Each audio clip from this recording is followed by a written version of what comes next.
That's what I'm gonna get. I'm not.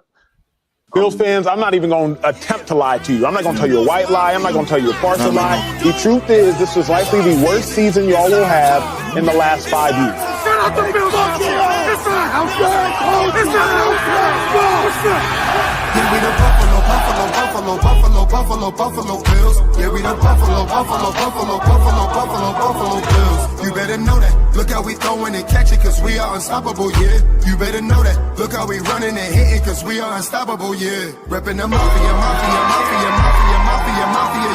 Reppin' the Mafia, Bills, Mafia, yeah. You better know that. Look how we throwing and catching, cause we are unstoppable, yeah. You better know that. Look how we running and hitting, cause we are unstoppable, yeah. Told me now listen, everyone play their position. Buffalo got a tradition. They say we trippin', they better get out our way. Top of the table, we flippin', we on a mission. Got an unstoppable team, continue to follow your dream by any means.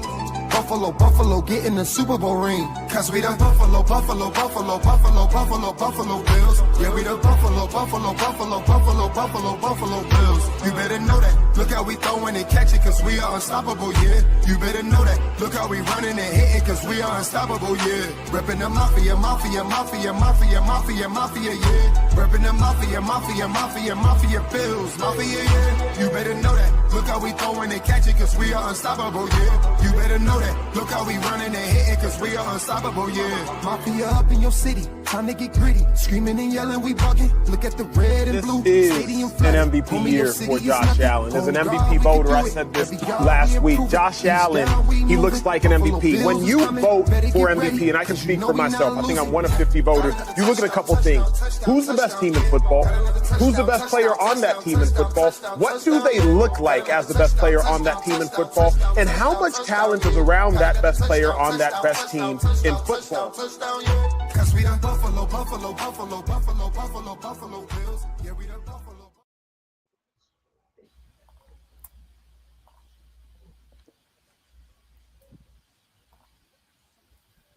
And a good evening, everyone. Welcome to another edition of the Coast to Coast podcast. I am your co-host, Beyond716, back from a 2-week hiatus after the draft. We've had a couple weeks to digress and kind of reassess and think about how the Buffalo Bills did in the 2026 draft. And, we're getting more into the offseason here, but offseasons seem to be shorter and shorter in the NFL. Next week, we have the schedule release right around the 12th or 14th, from my understanding. So that's coming up soon. We're only 126 days away from the kickoff. So coming up faster than you realize. So for today, we got a great show. We got some fantastic guests today. We're going to really get further into discussing more about the Buffalo Bills draft. We're going to go into some analysis. Whittle's really prepared a lot of great stuff for us tonight. We're going to talk about some linebacker battles and other topics as well. So, after a couple weeks, I've had some time to really assess what the Buffalo Bills did in our draft, and it was the word mixed results always seems to come to mind for me. It's somewhat interesting to see how Brandon Beane seems to nail the ends of the drafts a lot smoother, at least in our eyes, initially, more than the higher picks. Love the 3 trade downs. We got into that a lot. I'm sure he did last week. I'm not going to rehash a lot of that, but that started out great. The second round picks were, surprising, especially some of the players we passed on, especially that, one tech defensive tackle from Ohio State that Whittle and I really wanted before the draft. We did pass on him, and where he went to Houston, a double whammy for us. We'll have to see how that all works out. Nothing against the players we took personally, but I just feel like that was the perfect time to take, the defensive tackle. So here we are. And one little public service announcement: some of us still have teams in the playoffs, ladies and gentlemen. And are we doing this? We're going now. Here's the funniest thing, Whittle. I've been a fan for 40-something years of the Knicks, and I can tell you, I already know this is going to turn out. Okay, I already know. I haven't been going crazy, and I already knew. Oh, Embiid's out tonight. Oh, the Knicks are going to roll by 4. No, this isn't how it works in Madison Square Garden. So right. I'm hoping Dog is here tonight, because I know he's our resident Sixer fan. So I'm sure he's got some words for you, but I'll leave that alone. And also for anyone out there, if you just not tell me the Sabre score, I have it paused right now, so I'm waiting on that as well. So we got a lot. There's a lot going on right now this time of year, but Want to welcome in the one and only, yes. And Nautica, you are correct. I'm coming right at the Celts. But you know what? Until the Knicks get a chip, I'm gonna reserve myself. See what I'm not like the rest. So I'm gonna be a little bit more reserved. I want to see a little bit more out of the Knicks before I start going crazy. So, but good to see you too, Albert, as well. And Whittle, how you doing tonight? I'm doing all right, man. But I'm telling you, man, it be your own people, man. It be your own people. You know, when you got friends like these, who needs enemies, right? Now I wanted to, we'll speak briefly about the NBA. Yes, the Boston Celtics are out of it, and it's fine. I mean, we raised the banner in 24. It's cool, man. Like, the Knicks have an opportunity to go ahead and finally get one after, what is it, 53 years, something like that. I was born in 1973. That's the last time the Knicks won a championship. So yeah, I'm well aware it's a long time. So, so I'm fully aware. Former season ticket holder. I understand how it is with the Knicks. So yeah, but so today, guys, we have a number of guests that I'm trying to. Okay, I can get rid of this. We have a number of guests today, all Bills fans. Like I said, if you guys have been rocking with us since the beginning, you know that this podcast is not about myself. It's not about Brian. This is a Buffalo Bills podcast. We are members of Bills Mafia. We keep this very, very, very, very Bills. We try to keep this very, very Bills centric, but on a level of education, on a level of sharing other teams and other fan bases and their rosters and tendencies and from their fans' perspective, we bring that to you guys. But today, right now, in this moment, this is strictly all about the Buffalo Bills. We got various members of Bills Mafia from all over the country. Some people you'll recognize that have been on this show plenty of times. Others that you may not recognize because they haven't been here, and this is their first time. And I got my big dog from TikTok over here right now. He's making a cameo on our platform, and I appreciate that. And we got a couple of dynamite guests that I'm very, very anxious to talk to. So guys, if you guys want to give me a thumbs up, let me know when you're ready, and we'll go from there. Okay, cool. So I'm gonna bring to the stage right now Bill's content creator from TikTok. I ran into this brother a few months, probably maybe 2 months ago. I heard him in a TikTok live, just really like going at it with a couple, just like representing Buffalo, representing the Bills very, very well. And one of my Chiefs homies from Twitter, she she vouched. She was like, yeah, like he be holding it down for y'all on this side. So I want to bring the one and only Bro to the stage. Bro, how you doing, man? Yo, what's good, man? Shout y'all out, man. What's happening, man? Appreciate you for having me, bro. Hey, man, welcome. Listen, bro. Thanks for coming on. Yeah, I'm very, very happy to have you on. We're gonna get right into it, but I would be remiss if I did not bring up my good brother here from the Midwest. He's out in the Midwest, but he is a diehard Buffalo Bills fan. One of the smoothest content creators. Very, very centered, very, very intelligent, very, very gosh, I could run out of adjectives describing him, but my guy Rev, man, welcome to the stage, Rev. I'm happy to have you, brother. How have you been? Man, what's good, man? Hey, I'm glad to be here. Whittle, It's been a long time, man. The first time on the podcast, man. I'm glad we could finally link up, man, and do it. Both of you guys, man. I'm honored to be here, bro. We're honored to have you here, Rev. Thanks for coming on. Anytime, absolutely. We also got a couple more coming up, but I mean they're diehard Sabre fans. Not that anybody on right now isn't a diehard Sabre fan, but Kevin Messeri and Jared, I'm very, very sure are into this Sabres game right now, and they both will be on, I'm sure, shortly as this game as the Sabres game kind of rounds itself out. But let's get right into it. Okay, Buffalo Bills had a draft. There's no Sean. Yeah. Let's start from the beginning. Sean McDermott's gone. We lose in spectacular fashion yet again in the playoffs. We've been screaming. A lot of us have been screaming for changes for the last few years. I think 2021 up until now, people have been screaming for changes, whether it's been the head coach, the GM, the head coach and the GM, the wide receiver that used to be here. Now he's been exonerated of his crimes, but the wide receiver that used to be here. Yeah. Some of the defensive players, some of the offensive players we wanted out of the building. And here we are. Here we are now. Coach is gone. The roster's been turned over. I think this is like the second turnover of the roster since Josh has been here. And we close, man. We be close every year. We're close. And we just can't figure out how to get over the hump. Now we look at the teams that have won the Super Bowl over the last, 5, 6, 7 years, whatever.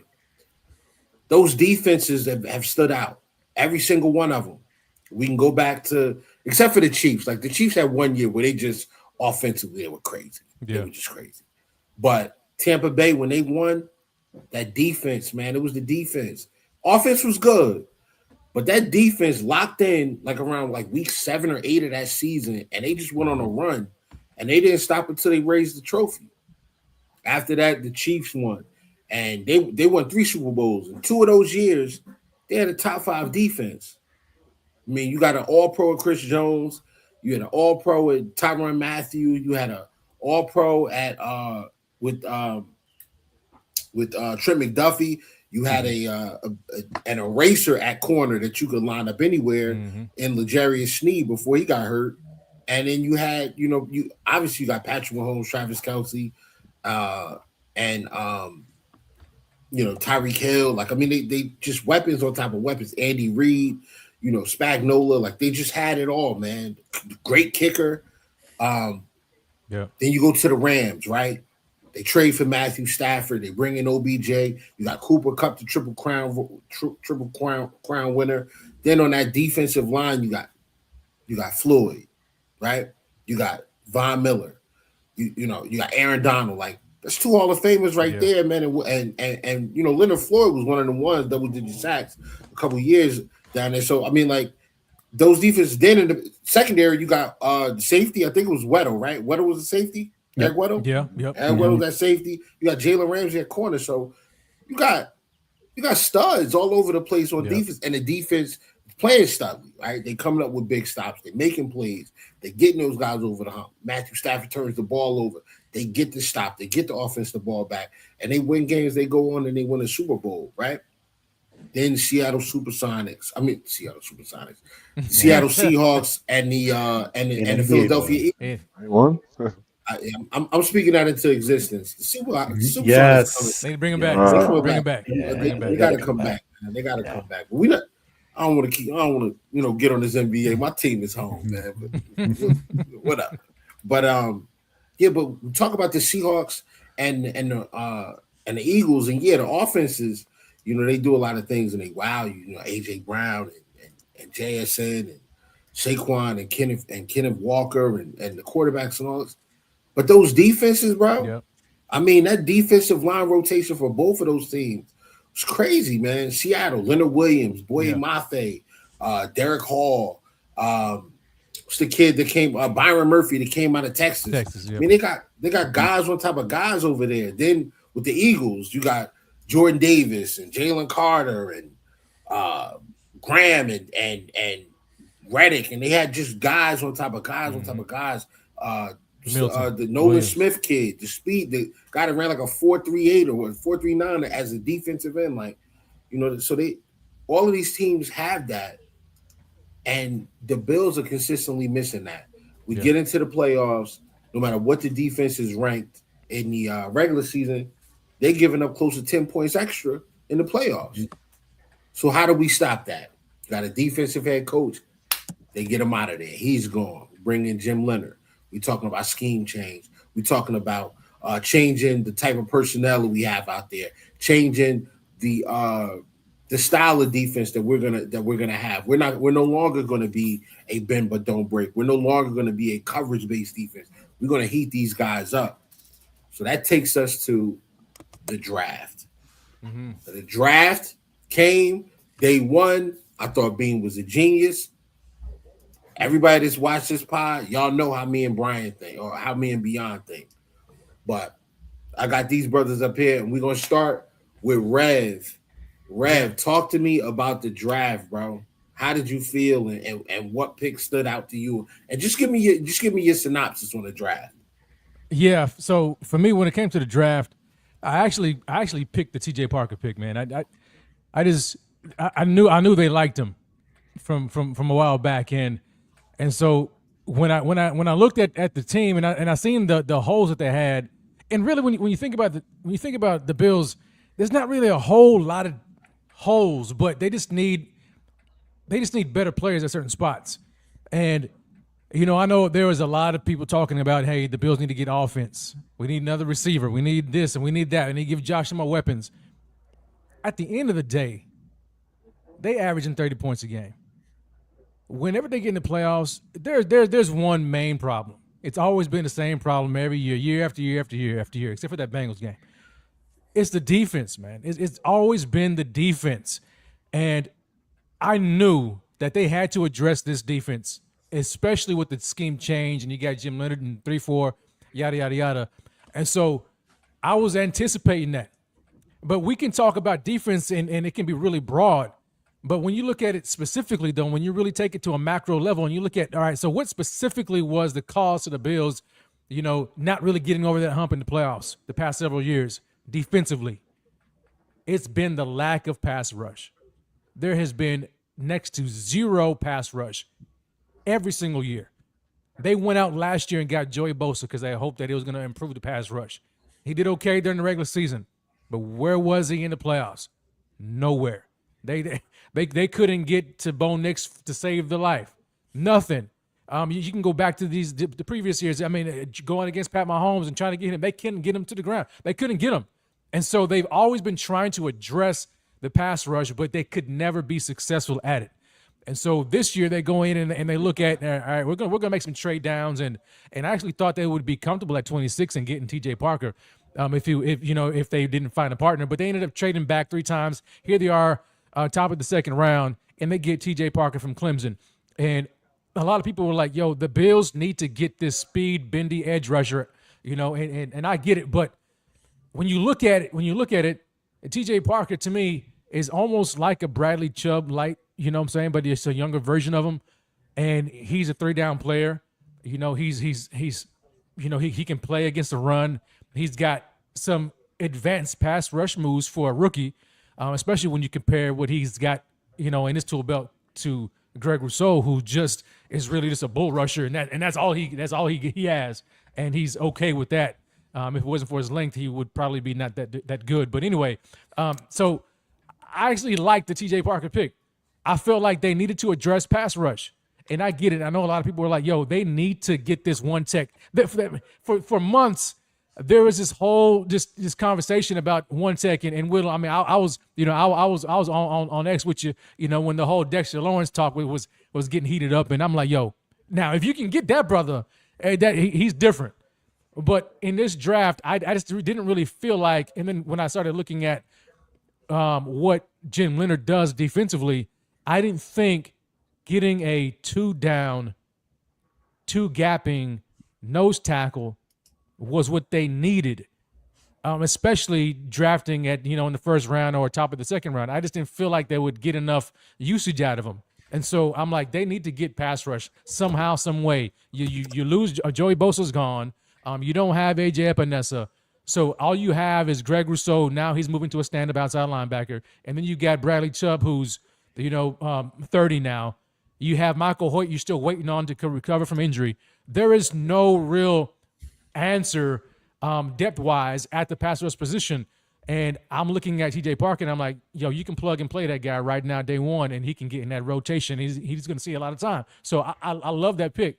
And then we can move on to round, to the second pick if you want afterwards. But I'll just really just touch on TJ Parker. I really felt like that was a guy that they needed. They needed to address pass rush because that's been the main problem ever since they've been booted out of the playoffs, man, year after year. They just could not get quarterbacks on the ground. And so when they got Parker, I'm like, all right, hopefully this brother right here can make a change, when it comes to that weakness. In addition to Bradley Chubb, and of course you've got Greg Rousseau and Michael Hoyt when he comes back from injury.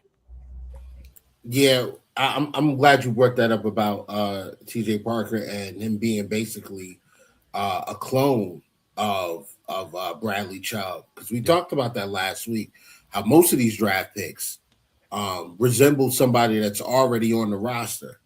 So, but we talked about that last week. But real quick, I want to get Bro in here. Bro, man, same question, man. Can you break down the draft for us, brother, from your perspective? Yeah, I'll try my best not to go past our first pick, if you will. But hey, the brother just broke it down very simple, man. The issue hasn't been nowhere close to what the offense can do, what Josh Allen can bring to the table, even when he has 2 turnovers and so forth. And I've spoken to you about this on numerous occasions about how it's not on Josh Allen and his offense why we haven't even reached the Super Bowl. This has everything to do with a defense that not only is giving up 11 points, excuse me for saying so, but it's actually almost 14 points when you talk about from the regular season to the playoffs. But to the draft, I thought Brandon Beane had to do what he did, which was get more picks later on. And as Bro just spoke about, they actually do better in their later rounds with the picks of who they actually draft. And so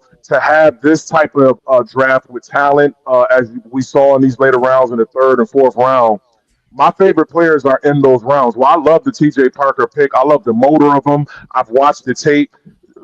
The way he uses his hands is going to be so essential to how this attacking style now edge rushers are going to be for this Buffalo Bills defense. That's the part that is scary, which is why I believe, in my opinion, they didn't go for the one tech early on, because at the end of the day, if you're getting the problem off the edge, that changes what a defense looks like in totality. Just ask the Giants and so forth with the Tampa Bay Buccaneers. We've seen it time and time again with the Baltimore Ravens and the Pittsburgh Steelers. So I thought solidifying the edge was something that they should have done, because it gets us away from a bunch of guys that, let's be honest, AJ Epinesa was good as a depth piece, but he's not changing in the fourth quarter for us what we needed.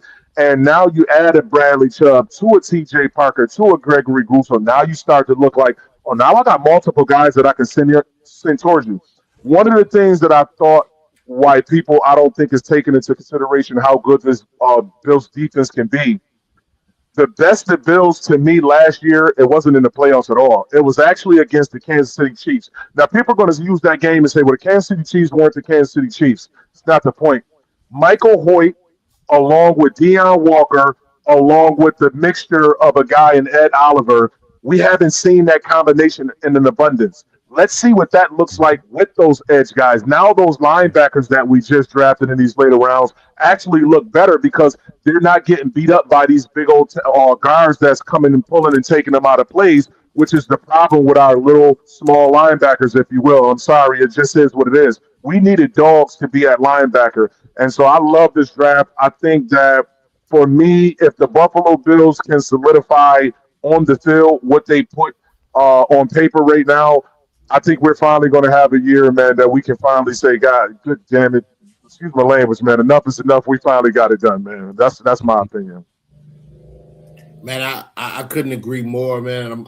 I mean, you brought back to my remembrance the Chiefs game, and even before that, it was the Panthers game. You know, with a defensive line. I mean, we going up against one of the best rushing attacks in the NFL with the Panthers at the time.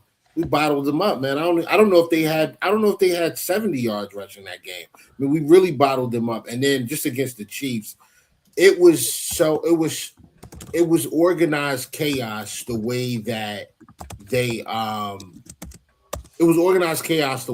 just moved Michael Hoyt around, and you saw Ed standing up and walking around the line and just like guys were just come. I mean, they were winning in different ways and all type of stuff.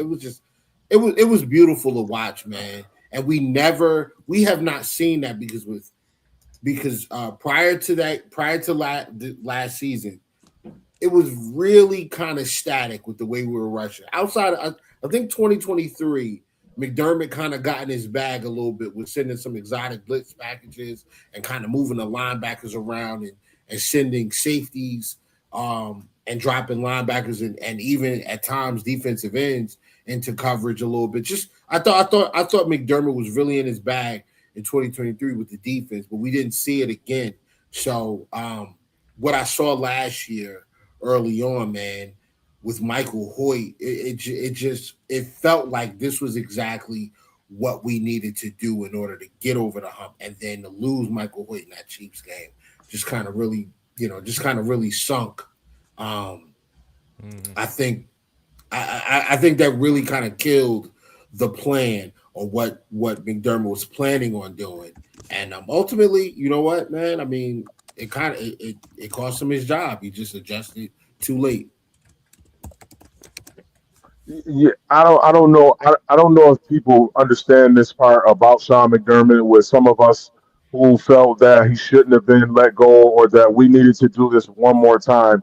I want people to understand why when you have a coach that does or makes the right call in those key moments, your players believe in you more. They go out a little further than because they know that in those moments they can trust the direction you're sending them. When you have Josh Allen at quarterback and you feel like going for it on 4th and 5 and you decide to give the ball to DeMar Hamlin, there shouldn't have been another reason why you were coaching the next season. Yeah. But we gave grace because of the turnaround of what he gave to us as an organization. Now, this is just my opinion. This is not me talking to the ownership and saying, hey, we had to sit down. This is logical thinking right here. You can't keep getting in these situations with a talent that you have at quarterback and you keep doing the same thing. We're talking about 9 seasons. We're not talking about 5. We're talking about 3. We're talking about 9. So that means 9 opportunities he had to lead this team and get them over the hump. He just didn't get the job done. And one more fun fact about the Bills defense and why it was necessary for the turnaround to win was against the Kansas City Chiefs in the playoffs, those 4 losses, the Buffalo Bills on the defensive line don't have 1 sack in either of those games. Yep. That 1 sack came from a linebacker. The 1 sack. Mhm. Come on, man.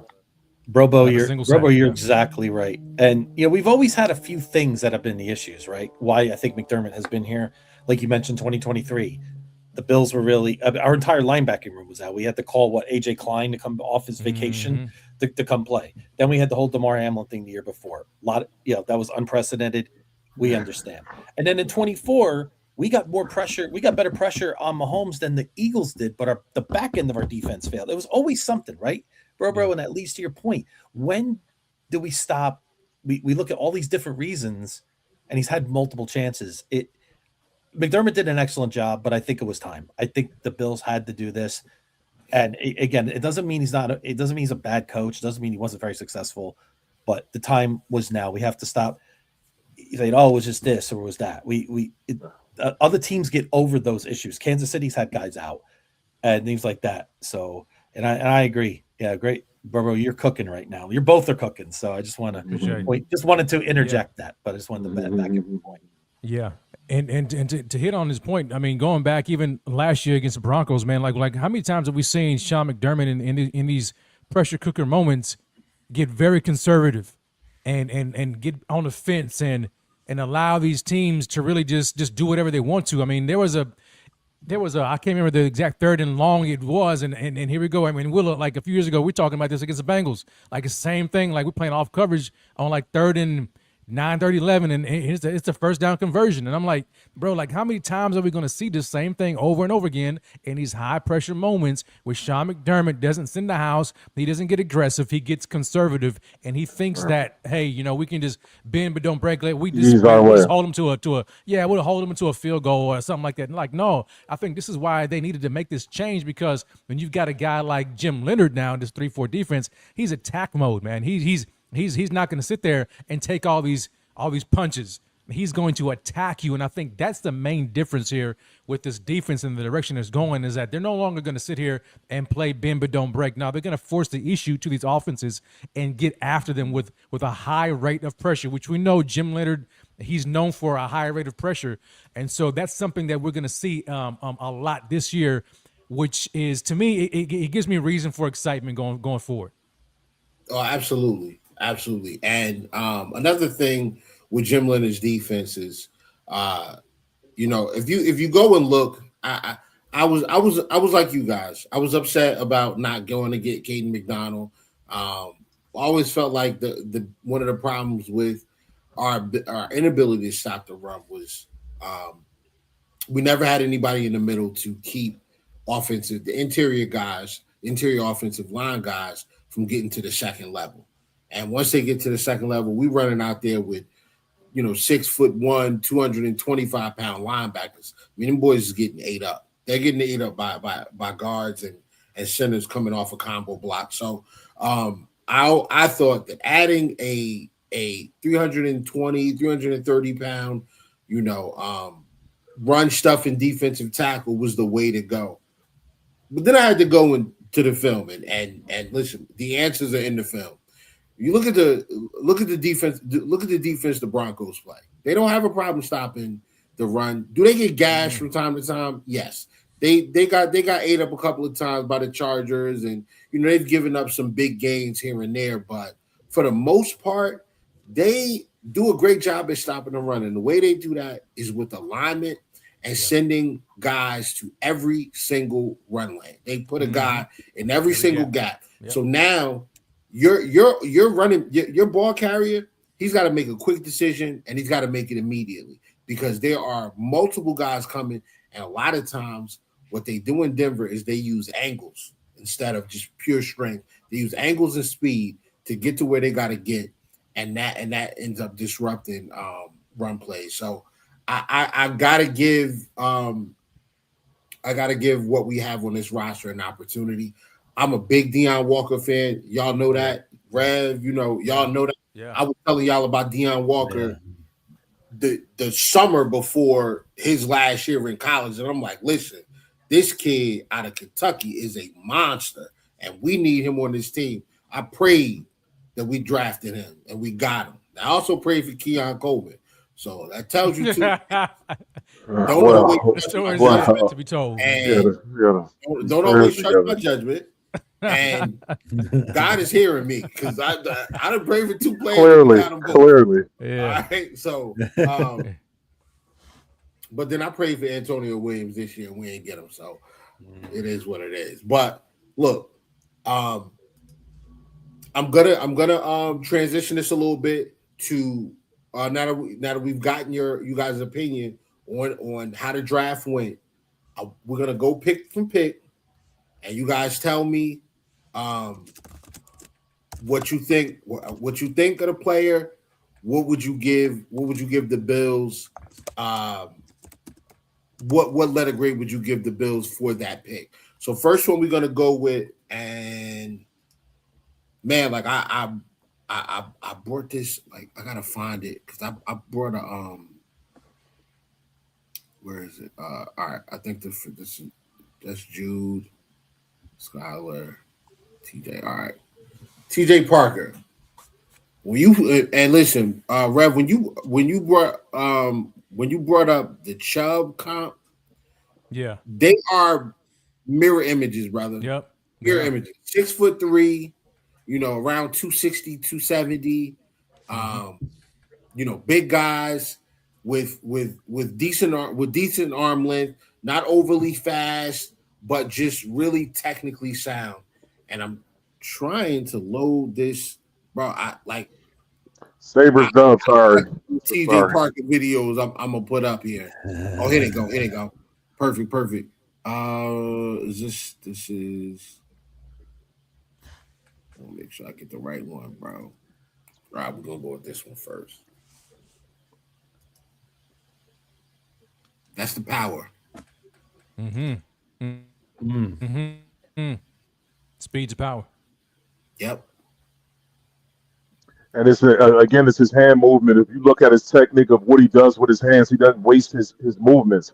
A Yep. lot of times we see edges, they do this not enough. They don't move their hands. The offensive lineman is able to grab them and take them to the ground and do what they want. When you get a guy like him who's similar to a guy in Bradley Chubb, this is the whole purpose. This purpose isn't to get you comfortable with Bradley Chubb.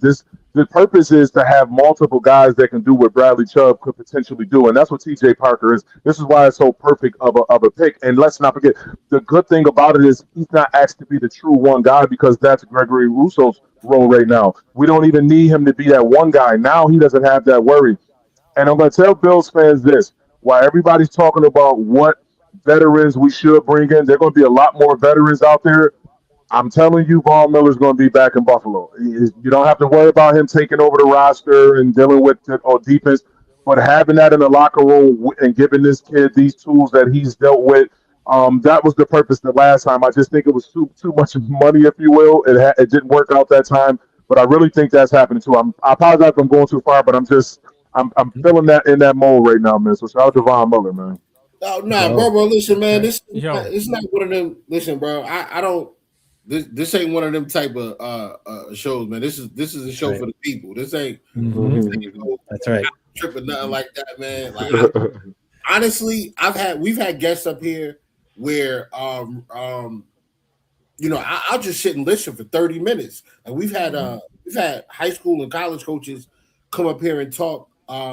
We did one episode where we had a defensive line coach come up and just kind of explain every position on the defensive line, explain different types of stunts and all type of stuff. Like I just sat here and listened because what am I talking for? This is the expert. Let the expert go. You know what I mean? So that's where we at with it. But listen, I'm glad you brought that up because I got more TJ Parker. I'm gonna show a couple more videos. Yeah. What I want to point out is that in some of these videos, like you just saw TJ Parker line up on the left side. Some of these videos, he's on the right side. So that tells you right there, this scheme versatility. Like, this dude alignment versatility. He can move around. He's not landlocked to one side. There's some guys that I liked in this draft that they only line up on one side of the field. Joshua Joseph from Tennessee. Yeah. He only lines up on the right side. That's it. He only lines up on the right side. Tried him on the left before. He's not good at it. So they only line him up on the right side. And it works. It works. So why not keep doing it if it works? There's wide receivers the same way. They only line up on one side. Not going to see them on the other side. They only line up on one side. It's easier to prepare for. But let's get into this other TJ Parker stuff. It's cool, too quick, so quick. That's just so quick, man. That move is so quick, man. Yeah. Come on, man. He uses his hips so well to be able to, and then remember the one thing that you want from the edge, you want those guys to be able to get low because those tackles are long arm. They sometimes can get the best of you with those arms, but if you're low, that's not where they want to go. Those tackles don't want to be having to deal with you down there. And so when you get a guy that can come off with speed and power and get to a destination, that means he's going to be good against the run. That means he's going to be able to stand up and maybe shoot back on, say, some blitzes. Don't think that you're not going to see him, Bradley Chubb, and Gregory Russo on the field at the same time in some type of package and form. It's going to be fun to see this defense in attack mode rather than sit back and wait for the offense. So. Yep. Yeah, real quick, how much better are we going to be against the run just by the subtraction of Bosa and the addition of a guy like TJ Parker and Bradley Chubb? Yeah, you want me to name the game where? Oh, sorry. You want me to name the game where Bosa missed in the backfield? He was already in the backfield, but he couldn't make the tackle because he's not the same guy. He couldn't keep up with these guys. He's in the backfield, can't make the play because he's too old. And he was needed just for a pass rush, but they tried to have him doing the other things in the Sean McDermott defense. Even though it's a 4-3, it's still based upon some type of attacking when it pertains to like blitzes. And so I just didn't think he wasn't a good fit for that standpoint alone. We need younger guys to be able to stand up and sometimes may shoot out to that quick screen that's out there. They don't got time to necessarily turn their back. They can just go. And so I think not only as Bradley Chubb, we dealt with that with him in Miami, which is why Josh Allen has a lot I don't want to say issues because we do what we're supposed to do to Tuna Boys. We treat them the way we're supposed to. But I do think that their defenses at times, when they're together and healthy, they do give Josh Allen fits, and Bradley Chubb was one of those guys. So this is Yep. going to be amazing to see this defense. Mm-hmm. Yep. And Yeah, and I, 100%. and the Yeah, problem with and Bosa I just like also. the Go ahead, Rev. My fault. Go ahead. no, man. I was just gonna say. I mean, I just by virtue of the new front. I mean, because Brandon Bean had mentioned it a while back before the draft. He had said, Jim, what, 2 tackles, you can have your end and you can have 2 stand-up linebackers. I mean, so just by virtue of just the 5 man right there, not even including the linebackers, hitting every single gap. The run defense just alone should improve right there. But now you have guys like Greg Rousseau, who we already know is elite against the run. You got Bradley Chubb, who's very good against the run. Now you got T.J. Parker, who has these skills as well on the edge. And even though you want these guys to fly off and go after the passer, you have to be able to stop the run, and you don't want to be leaky on the edge. And so when you got guys that can stop the run on the edge and flood everything back inside to your big tackles like Deion Walker, man, look here, it's a recipe for success, man. And I can't wait for it. Same. I'm gonna keep going, man. I'm gonna keep hitting y'all with this TJ Parker stuff, man, because it's good. It's good stuff. He's good, man. Yeah. And this was not so great because he got a field too quick. He pulled the Bosa on us. Mm-hmm. Yeah, I think. Yeah, he was on the top of the screen, right? Yeah. Yeah, see, he did set the edge. He Yep. did set He the just edge, but he just missed it exactly. He had an opportunity to make a play, which he is just whiffed. again, you just see the tenacity of him, how he feels about whether it's the run or the pass. He knows how to set the edge. And that even though he missed, you can still see the form of what he's trying to accomplish and what Clemson always wanted him to do, whether what side he was on. So this kid is amazing, man. And I'm good with it. I'm good with it because you know what? Sometimes, man, it's just gonna happen. Sometimes Derrick Henry is going to get out and he's going to eat up a lot of yards before you get a chance to get him down. It's going to happen, but because of the quarterback that we have, and I think and I believe that our ability as offense to just score on whoever, I don't care that. Okay, we may give up a big play. I'd rather give up the big play, give up the touchdown real quick, and get the ball back in my offense hands because I know, I trust that we're gonna go downfield and put up 7 points. I feel like we're gonna do that. I feel like we can score on every drive. So, we may give up a play, but I think we're gonna get more stops and score more points than anybody else is. On the inverse, like you're not going to stop us because Josh Allen's an issue. Like he's an issue to deal with. When they interview these NFL defenders, they tell you, I ain't really trying to tackle this dude in space, and he doesn't even have to get in his space to kill you. He can just throw the ball wherever he wants on the field. He will fit the ball in the tight windows, even when you think you got him down. He doesn't. He extends the plays. He makes your secondary work harder. He's tough to prepare for because he can kill you with his arm and his legs. And now you're giving him a weapon like DJ Moore. Man, listen, guys, like don't sleep on we gonna score a lot of points. Yeah. Don't sleep on Skylar Bell, bro. Because that brother right there, man, I'm looking forward to him. Yes. We're gonna get into Skylar Bell as well, but I want to bring Jarek to the stage. Jarek has been here multiple times, so if you rock with us, I know Jarek at this point. Jarek, welcome to the stage, brother. Hey, Jarek. What's going on, guys? I'm trying to fix this goddamn camera, but while I'm doing that, what's going on, y'all? How y'all doing? Hey, Joe. What's up? How you doing, Jarek? Talk to me, man. What the Sabres looking like? You could say it. Oh. No, it's okay. I got it. Don't worry. There's too many ways I can find out. I won't ruin it for you. Big dubs. But we'll get right back to it, man. While Janice is taking care of his camera issue. T.J. Parker pick. What's the grade from what's the grade from Rev and what's the grade from Bro? Oh man, T.J. Parker, I'll give that a solid B plus, man. I love the pick. Bro. It's an easy A- to me. I think where you got him at, you didn't draft him in the first round. If he was a first round pick, then I would probably gave it a lower grade only because I felt like there still could have been some needs. You could have went linebacker earlier or whatever. I don't know. I know this that he's a great player, and I think the Bills hit man in the second round with his talent. So All right. Second selection.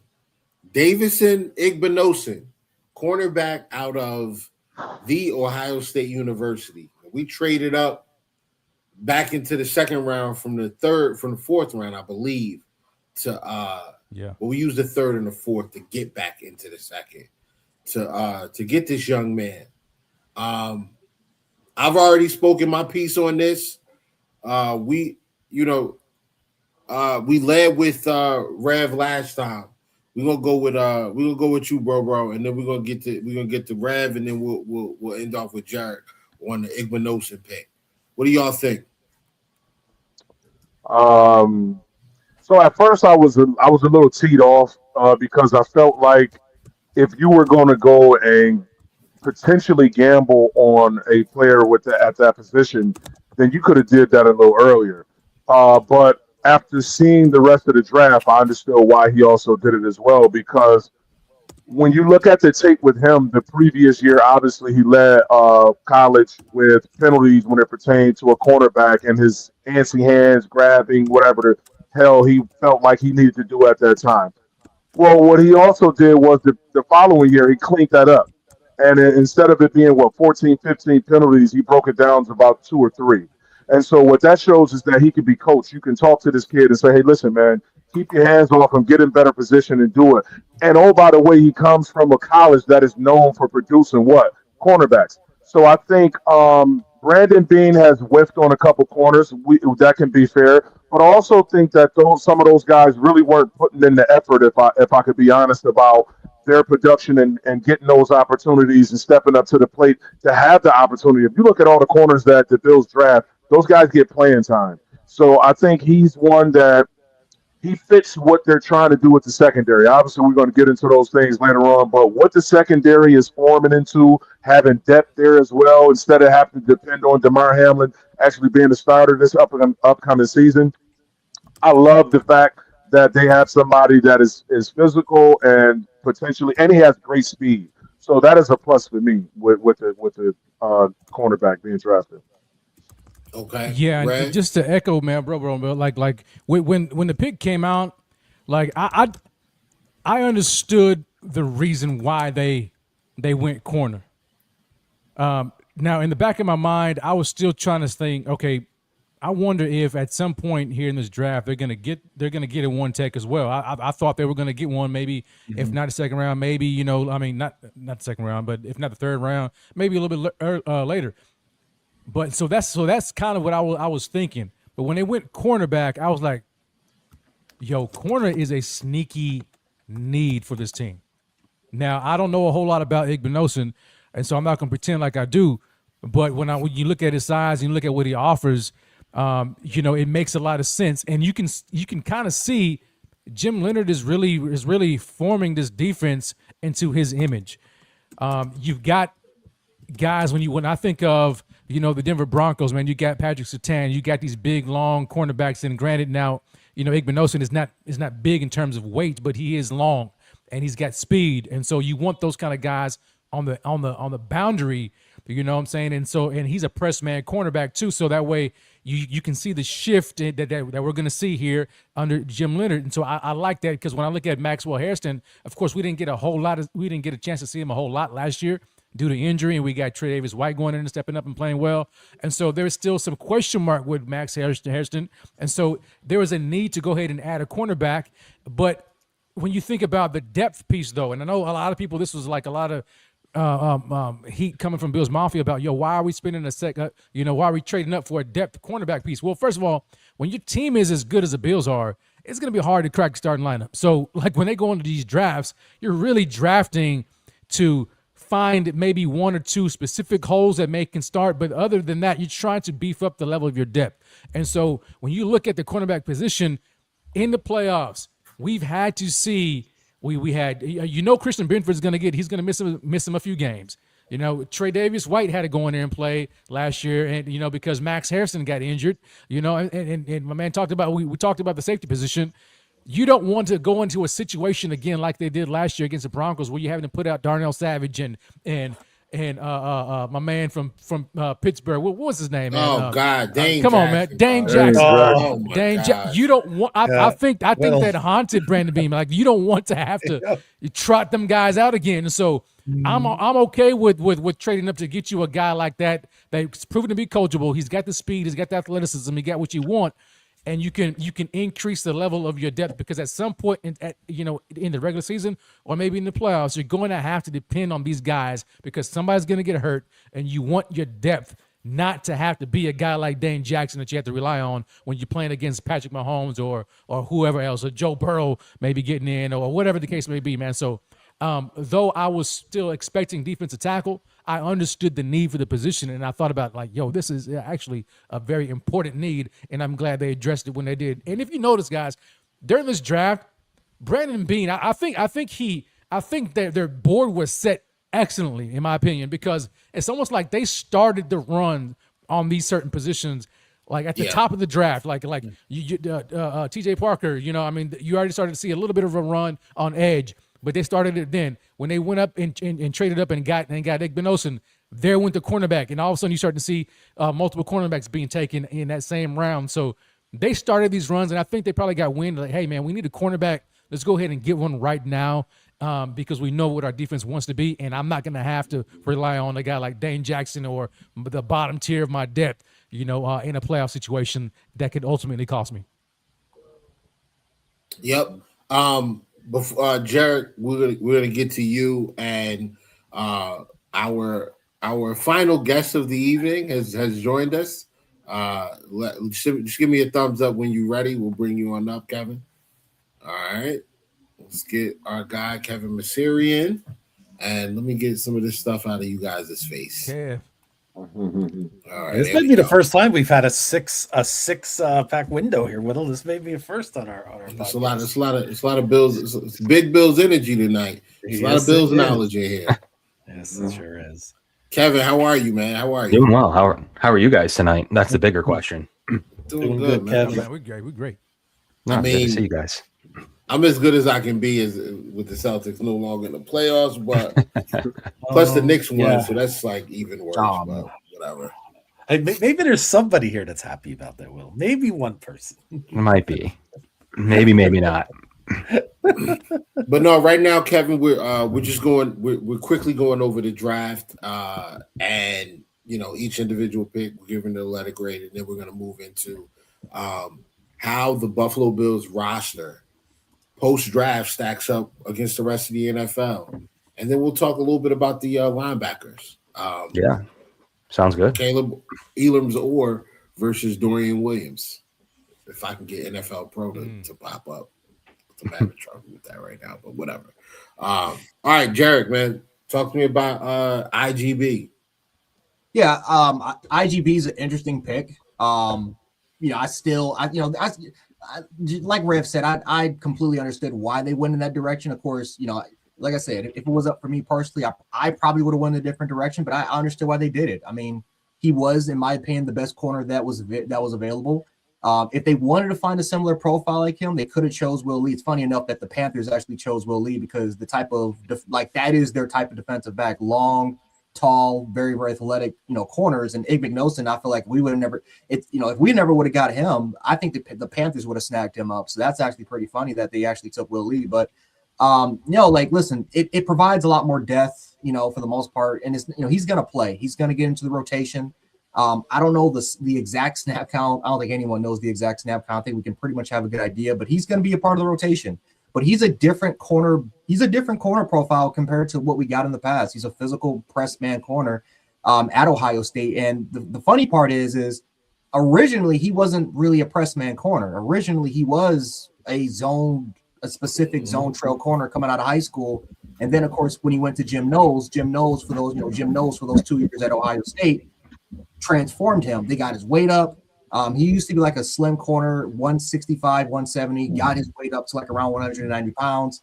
And then all of a sudden, Jim Knowles runs like it's mainly a cover 2 system, right? Caleb Downs for the most part. If you want to watch, if you really want to watch how Ohio State secondary really got better, it was because of what they did with Caleb Downs. They put him at star. So they played him at star. They brought him as an overhang defender. And they just like Caleb Downs didn't have a lot of responsibility, but just kind of manning up in the box, kind of becoming more of the play caller, the more a guy that can really confuse quarterbacks and diagnosing coverage. And so Igbenogson a lot of the times was left on an island. He was left on an island. So if they weren't in split field coverage, they're in single high. And Jordan Hancock is and they're running a lot of more nickel and dime. Jordan Hancock's in the slot. Igbenogson playing the boundary, and he's simply on an island. No one's really helping him if they're not having that two safety high sort of situation. So that's how when you got a lot of those holding calls, look how many times there wasn't a safety in the back helping him. It was because that was what he was taught, compared to how it was when he was in high school. So when what's his name? Oh my God. Matt Patricia. When Matt Patricia took over and he became the defensive coordinator, which we all know we're all familiar with Matt Patricia, they switched from running a lot of man coverage, a lot more kind of split safety, to then running a lot more quarters. They ran a lot of match coverage. So a lot of the times, the reason why those holding calls went down was because look how much he's playing trail. He's playing the deep third. He's trailing a lot for the most part. He's playing a lot more soft press than hard press. He's still doing it, but he's playing a lot more soft press compared to hard press. So the one thing that was interesting hearing what Brandon Beane had to say was that Brandon Beane talked about how he wanted to see Igbenogson a little bit more as an off-man trail type of corner. They wanted to see, can he play that at a high level besides, because we all know he can jam. That dude absolutely can jam. Yeah. Even though he does have some of his deficits, like perfect example, his feet gets stuck underneath him. And again, he has long arms. So it's extremely difficult for receivers to kind of swipe. But if you watch the Senior Bowl, he even had that happen in the Senior Bowl where he would stop shuffling his feet. And so when he's trying to flip his hips, trying to get to those hip transactions, you see receivers like Cyrus Allen. Who else was there? Like Cyrus Allen, even like Tyron Montgomery. Like you saw some of these receivers kind of went on their initial, like went literally off of their initial release. And now here's Igbenogson trying to play catch up, and this is how he kind of loses. But it's a strength of his at the same time because of how strong that he actually is. Again, I think it's a bad habit because that's just Jim Knowles teaching his corners. He tried to do that same crap at Penn State. But again, I mean, beyond, I hate to say it, but there's a reason why Penn State ended up winning as many games as they did, because Jim Knowles was just, I mean, A.J. Harris, all those corners, it was just bad.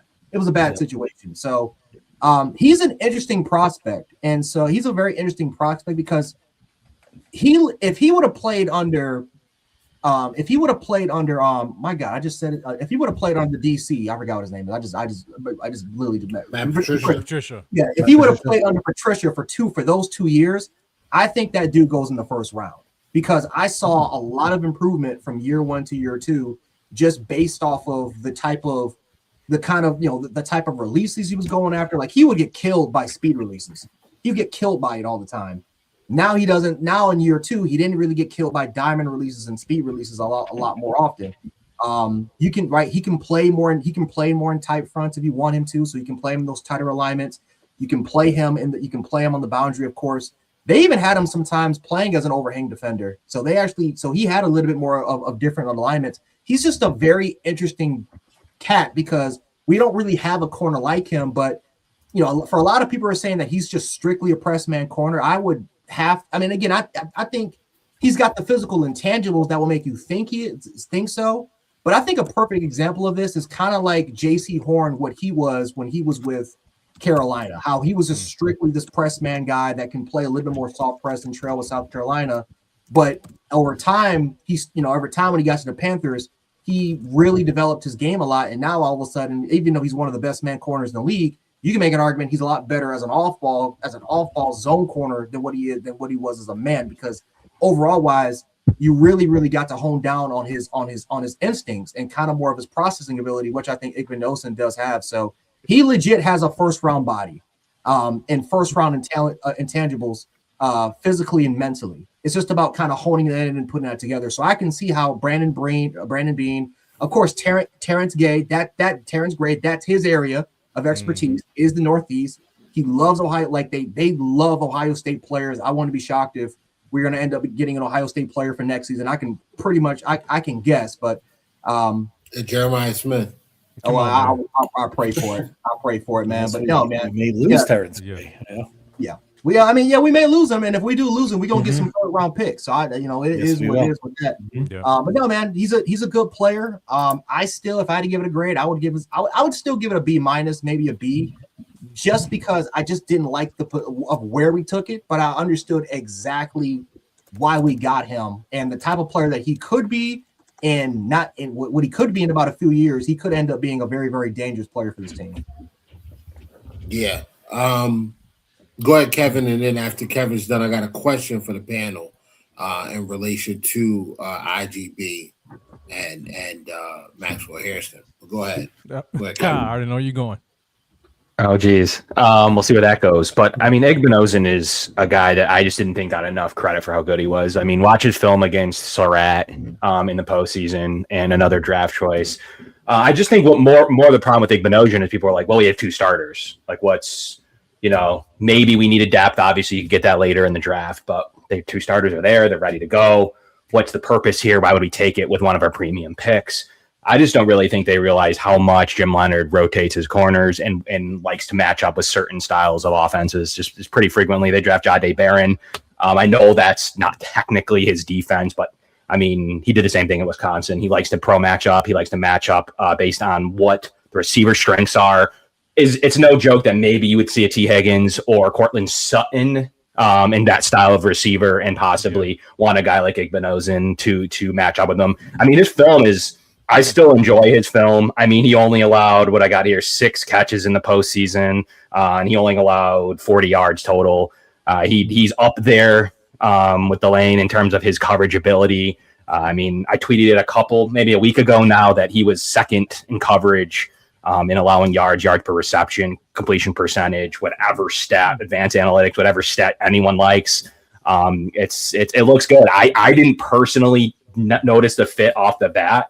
But it's pretty easy to connect the dots on why Jim Leonard would want a press man matchup corner against certain offenses where he has a different style of corner on the other side, and in Maxwell Harrison, but on the other side, in what Benford can do. It is a weapon, and it's one that clearly Leonard, you saw him secretly run in the draft behind the scenes. I think that's one pro on Brandon Beane, and where all this Brandon Beane versus Sean McDermott talk came in, because he does give his coordinators and his coaching staff some say in the draft room, especially, there's the famous clip of him saying, everybody text me in who we want here to lead off at the first pick of the 4th round. And they went with Bowery. And that was by far who the scouts wanted there, based on their scouting grades, interviews, how the board was going to fall. And they even said they had some that wanted Skylar Bell, and they had some that wanted, Jalen Kilgore as well. So they ended up getting all 3. But the funny part was he does listen to his defensive coordinator, and you could see him super happy when he got Elarms Orr and when he got Igbenogson. And then he needed defensive players. And if that's what he deemed to be the biggest weaknesses over One Tech, I can't hate on it. And the Bills' defensive line's heavier than the Broncos was. So we get caught up in the does weight equal talent? But I think you're more searching for certain traits. And that's where I think that Zane Durant does have some stuff on film that is pretty interesting, especially as a direct Ed Oliver. It's no joke that Ed Oliver missed the entire season, and they drafted, a light version of Ed Oliver. So to me, Igbenogson was a good pick. He's actually one of my favorite picks of the draft, because I think he'll play in this system, and it's going to be, I think it's going to be fitting for him to match up with certain guys like T. Higgins. One thing that people don't, I don't hear mentioned a lot, is how much Igbenogson played in the slot. Every year he's got at least 100 more. He's got over 100 snaps in the slot, whether it's from, they got him lined up in the slot, in the box, matched up with the tight end, matched up with matched up on the line, where he's either gonna come and attack the quarterback, or he's gonna drop off and take a flanker or a running back sliding out of the backfield. Like he can play with Benford and and Max on the field. You slide him into the slot, especially when you're going up against teams like you mentioned. You obviously mentioned Cortland Sutton. You mentioned T. Higgins. Yeah, T. Higgins, and also Drake you London. look at what don't even, Drake London, yeah, and Abuse. I don't last even want year. to talk right about now, Atlanta right now. I went to that game, bro. He ate their lunch. He ate their lunch. It's not a shocker that they went that side of the corner. Right, but also how much trouble have we had with tight ends in the slot? Like Travis Kelce's killed us in the slot, for years. Especially, I gotta go back to the 13-second game. I mean, it was almost like it felt like 12 plays in a row in the second half. They just went to Kelce over and over and over, and we tried everything. We tried Taron Johnson. We tried Poyer. We tried Hyde. We tried what was the guy? Saran Neal. We tried Matt Milano. Like we tried everybody, and Travis Kelce just killed us. Now you get a guy in there. Yeah, he's not 230 pounds, but he can run with Travis. He can run with Kelce. He's gonna close that gap and not allow Travis Kelce to get that separation that he gets on lesser athletes. I do want to ask you guys though, should Maxwell are you guys expecting this to be a camp battle to whereas we took Max in the first round last year? Is there a possibility that we start week one and it's Christian Benford and Davis and Nick Benosin and not Maxwell Harrison? What do you guys say on the panel? Come on, I'm glad, Will, you asked that question because I was gonna say before Kev got on, I was gonna say, man, who do you think is gonna end up starting opposite Christian Benford? Because look, there's no doubt in my mind that this is gonna be a competition at that cornerback 2 position. I don't think, I know Brandon Bean said, well, if you pencil in, I mean, right now, pencil in starters, you're going to have Max and Christian Benford. Okay, yeah. But Max, there is still unknown there because of injury last year. And we saw a lot of Tre'Davious White and a very little bit of Maxwell Harrison last year. So now, and he was drafted specifically for Sean McDermott's defense. And then you turn over the defense a year later, and now you've got a brand new scheme with Jim Leonard and the way he plays defense on, especially, with his cornerbacks. And you have a slightly undersized, quote unquote, cornerback in Maxwell Harrison, good in zone, very fast, but is he going to be able to hold up on the boundary? And then you look at, this is Igbenos and IGB is their first pick of this new regime in terms of cornerback. Like, they went up and got him. They didn't just sit back and draft some guy in the 5th round, or the 6th round and cornerback or whatever. No, they traded up. Like Kevin mentioned, like, I don't know why you paid a premium, you took a premium pick for a quote unquote depth guy when you already have starters. Well, maybe they're not thinking that Max, is going to beat them. I mean, you've got a 6'2", 190-pound cornerback here who was specifically picked by this brand new regime right now. I think Maxwell Harrison, it's not a foregone conclusion that it's his job right now. I think he's going to have to show up in camp and may the best man win. And at the end of the day, guys, like whoever wins, it's gravy because the guy who loses, that just increases your depth right there. I mean, if Max is our our third boundary cornerback off the bench, then that's great. If IGB is a third cornerback off the bench in the boundary, then that's great too. So it's a win-win to me. But I definitely think, and I've got my eyes set on those two players once training camp starts. I don't care what Bean says. I think for sure it is going to be a competition right there against IGB and Maxwell Harrison. Go ahead. I'm sorry.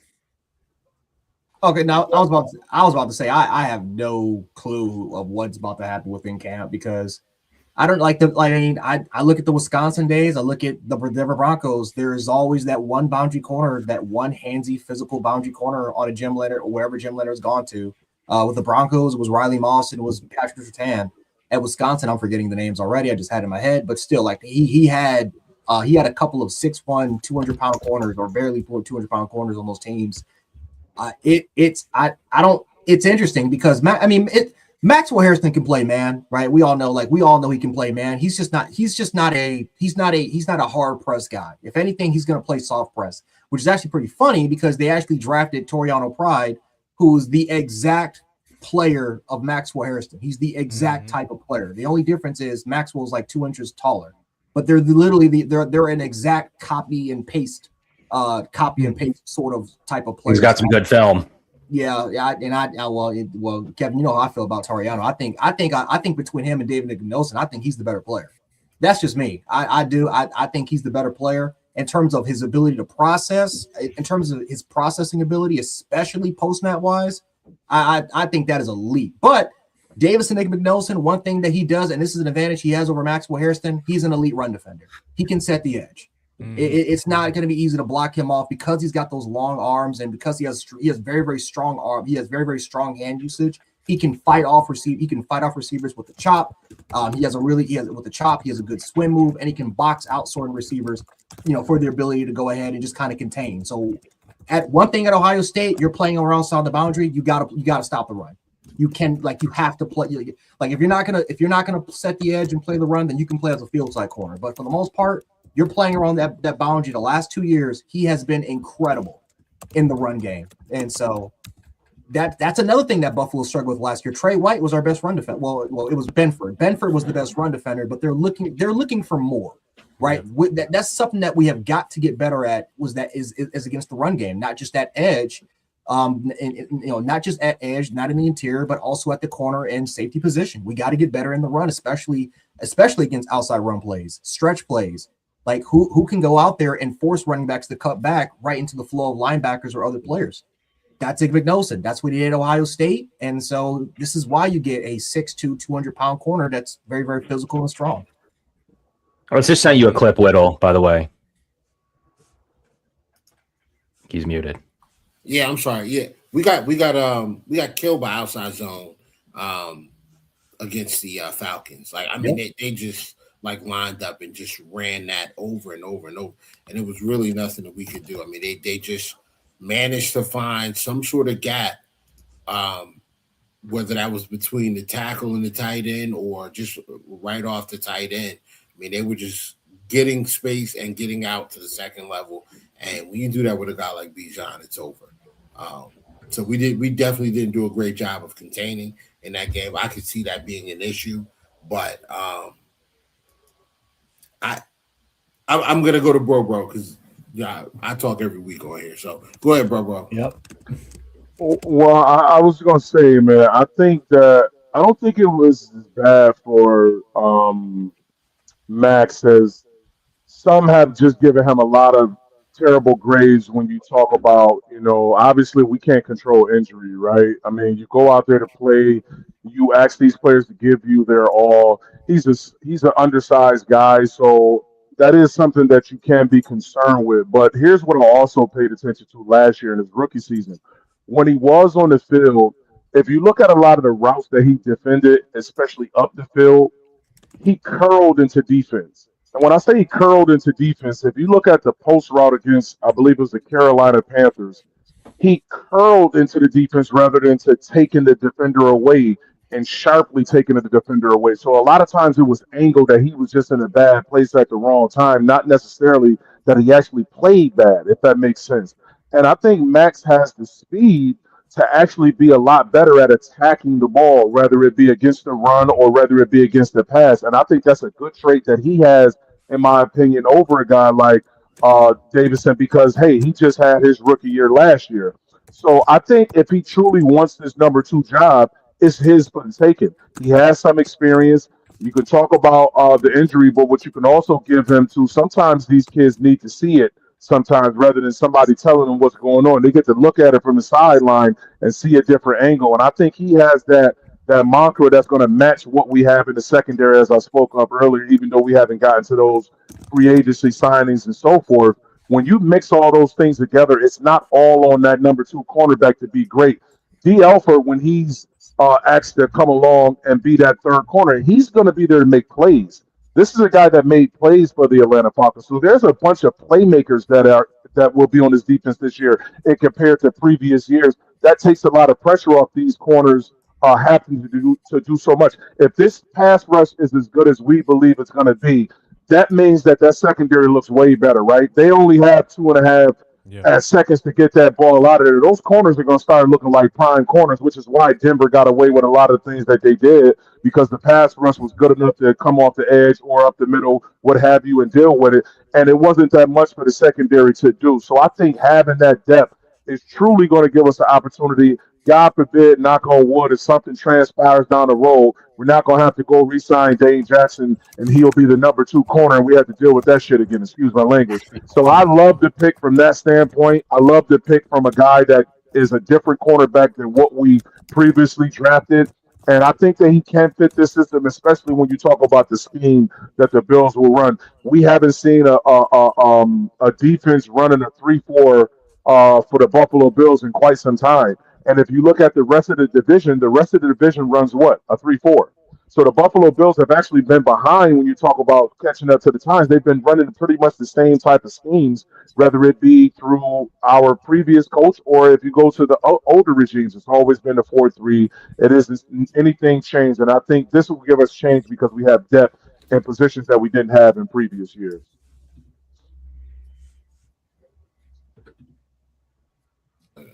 Yeah, I think Miami's going to a. I think Miami's. It's good to 4-3 now. Yeah, now, they're yes. going to the 4-3 now. Yeah, yeah, man. Okay, so Max is good. I think everybody believes that Max still has a good shot at winning the job. I personally just think that Riley Moss to me is a target. I don't like that combination of Moss and Surtain.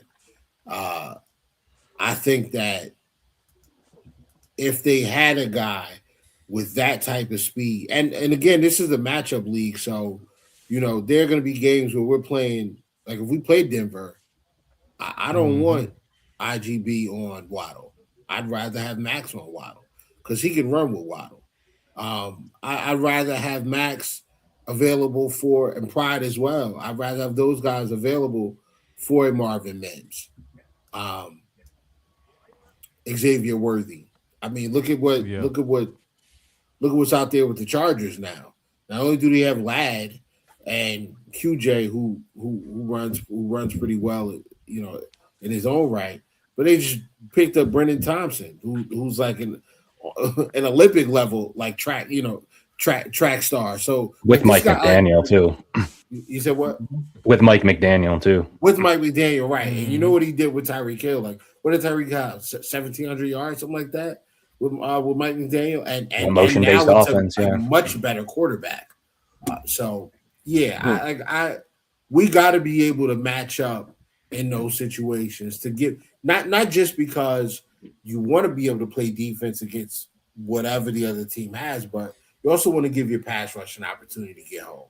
And that split second, that half a second, that extra second where your guy can stay attached in the secondary is going to force that quarterback to pat that ball one more time. And that may be enough for a guy like TJ Parker or Bradley Chubb or, Ed Oliver or Zane Durant or Deion Walker or whoever. You just named the guys. And I'm like talking about these guys and getting excited because I haven't mentioned Jordan Phillips or, Shaq Thompson or Darian. No, that's Shaq Lawson. And, Shaq Lawson. What was the Vernon guy that we got from Carolina? Vernon Butler. Oh my God. Yep. The things that we've been through over the years, guys. We've been through a lot. That we tried to justify too. We try to justify these same players for some strange reason. We do. We can't help ourselves. For hard on social media defending these bums. But listen. All right, so we'll keep it moving.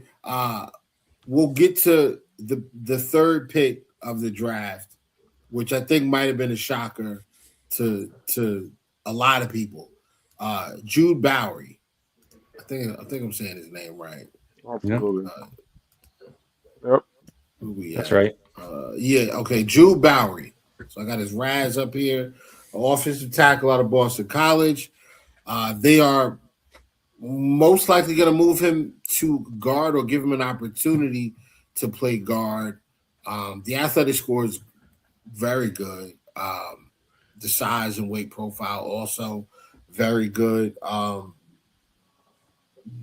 Kevin, we'll start with you. Where are you at on the Jude Bowery selection? The Bills, here's the biggest thing, right? So this was the one they got to sleep on. This wasn't one where they kind of rushed it. There was a run on tackles. They had a trade up. They weren't sure. They're confused. Someone jumped them. They just went to their backup option. This was one that their scouts all thought about, that they independently texted Brandon. I mean, they don't throw away. I mean, Brandon Beane, elite's a tough word, but he's really good on day 3, and he's specifically good early day 3. The Deion Walker pick. You have Gabe Davis in this range. I mean, they just nail the picks around. I mean, one of the only ones I can think of is Shorter, and they were really trying to find a special teams guy, and they won't do that again. So other than that, like they've really hit this range of target, and Shakir's in there in the 5th. I mean, you have a really good scouting ability, and I thought they went into this draft knowing they had multiple day 3 picks. They did a really good job of assessing value on day 3 because either they were trading back, and they already had a few after the DJ Moore trade. They knew they had a few day 3 picks. So they spent a lot of time breaking this down, and probably a little bit more than the second round because they didn't have a pick there. So they definitely exercised a lot of their scouting ability and resources looking for these guys. And if they're scouting staff and you have assistant GMs up for regular GM jobs for a reason, and it's these are the picks that Deion Walker, these are the picks that is that reason. And to take them right at the top of the 4th, they clearly have an ability that they want to start. They don't waste this pick. This is not one where it's someone's buddy and he may play down the road and he's getting a roster exemption. This is a guy that they have. It may not come to fruition this year, but we just saw Deion Dawkins in a walking boot. I mean, they definitely really pride the offensive line, and it's one that Brandon Beane's gotten right in his tenure here. And it's definitely one where they do not want any gaps or any holes. And I would not be shocked if he is at least the 6th offensive lineman, but really fighting for that left guard job from day 1, unless he proves that he's a tackle only. But they have hopes for him. And this is the guy that they've designated. And we got on Spencer Brown early on in his career. He had some back injuries. But ultimately, believe it or not, there's only a few picks apart between the two players. So it's in similar RAS profiles. Spencer Brown is a tick higher in a few things, but ultimately it's the same RAS profile. And it's not shocking they targeted this style of interior guard / tackle. And he does have some good film. He's got powerful hands, in my opinion. Gets a little caught up there, but really does have good footwork and things you can work on. And definitely as a Cromer disciple in Austin Gund and Pat Meyer, there's definitely a lot of traits that you like from him. And he may be one that sneaks into playing time this year that nobody's talking about out of the whole draft class, because all he needs is to win a job, and he's playing 17 games this year. Yep. Yeah, no doubt. Yep. Yeah. Jared. Yeah, Jude. Yeah, so Jude was definitely the pick that, I mean, for the most part, we're getting criticized a lot of. I mean, I can understand it just because of the type of just because of the, I guess, the finding immediate starters, and then all of a sudden here we are taking basically a swing tackle with our first pick after kind of trading that back. So I get it. Jude Bowery is an interesting player. Definitely fits more of the Cromer typical. He actually fits more of the Cromer pro style compared to the Peter pro style. Like the Peter profile was more. It's more gap in a way. Like it's more gaps, more straight lines, more power base. Jude is he's a straight up zone killer. Very, very good in run blocking situations, really good in reach, scoop blocking, solid in duos, solid in, can peel off and get to the second level, can seal off certain defenders. Not the strongest whenever like in pin and pull situations, not really the strongest. Like he can seal, but he's not going to really drive. Like he's not an aggressive, he's not a mauling type of tackle or guard. That's just not the type of player he was. He did struggle with his anchoring. That's something that I did notice more so against power rushers. So even in the Senior Bowl, like he didn't have a good Senior Bowl. Like just from watching some of the reps, he had, again, there were definitely solid reps in cases where all of a sudden he's mirroring a defender. He's doing a really good job kind of sticking with this man. But sometimes, even against the power rushers, and that Senior Bowl was full of it, got driven back a ton. The long arm extension for him wasn't his best friend. Kept getting underneath his chest, kept driving him back more into the dummy. It just wasn't really the best day that I saw from Jude. But Jude as an athlete is nasty. It's a really, really good athlete. like Kevin just said, his hand usage is pretty good for the most part that I've seen before. He's just really, really good in zone-like situations. So in terms of his kick slide and timing, for the most part, the timing is almost perfect. He does lose sometimes with some missteps, but for the most part, just his ability to kind of mirror and kind of shuffle his feet, especially driving back more on a kick slide, is really, really nice. And so the crazy part, yeah, I mean, I think they liked him just because of his versatility and his definitely his potential to slide on the inside. He's one of the only tackles in this class that play both the left and the right side a lot of snaps. Played a lot of snaps at both sides. So that's not a problem with him understanding which side to kind of play on. And so that's experience, especially when you're sliding a guy in the inside. Chase Lunt was another player that had that same sort of caliber situation where I think he played both the left and the right side. And then you watch the preseason, he didn't have an issue with the left side, but then they moved him to right side, and he had a little bit more of a downgrade, but it wasn't that much. He was still fine at right tackle. And then they slid him at a guard, and that's where he was kind of up and down. But there were occasions where he just held his own, and you can just tell that, yeah, you can tell he's got a little bit more experience playing guard at some point. So that's what I think they're going to do with Jude. They're just going to try him out and just see where he fits the best. I think they're going to try to figure out a way for him to get on the field. And he deletes speed rushers too. He deletes speed rushers. That's like what he does. He didn't allow a sack last year. He plays the left side super strong. The potential long term is super there, especially when you got a guy like Dawkins. Who knows?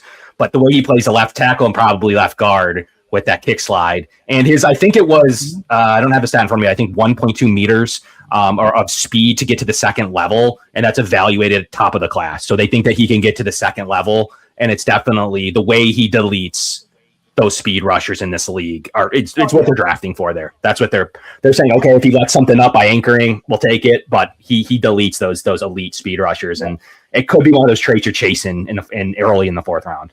Yep. Yeah, they want to they're planning ahead. They need a David Edwards replacement. You need a David Edwards replacement, but we also need a Deion Dawkins or a potential Spencer Brown replacement, because those are guys that footwork is impeccable, especially when it comes to shuffling, staying squared, mirroring, and also peeling off and getting to that second level. Spencer Brown, what he does with Torrance is mainly the guy that drives.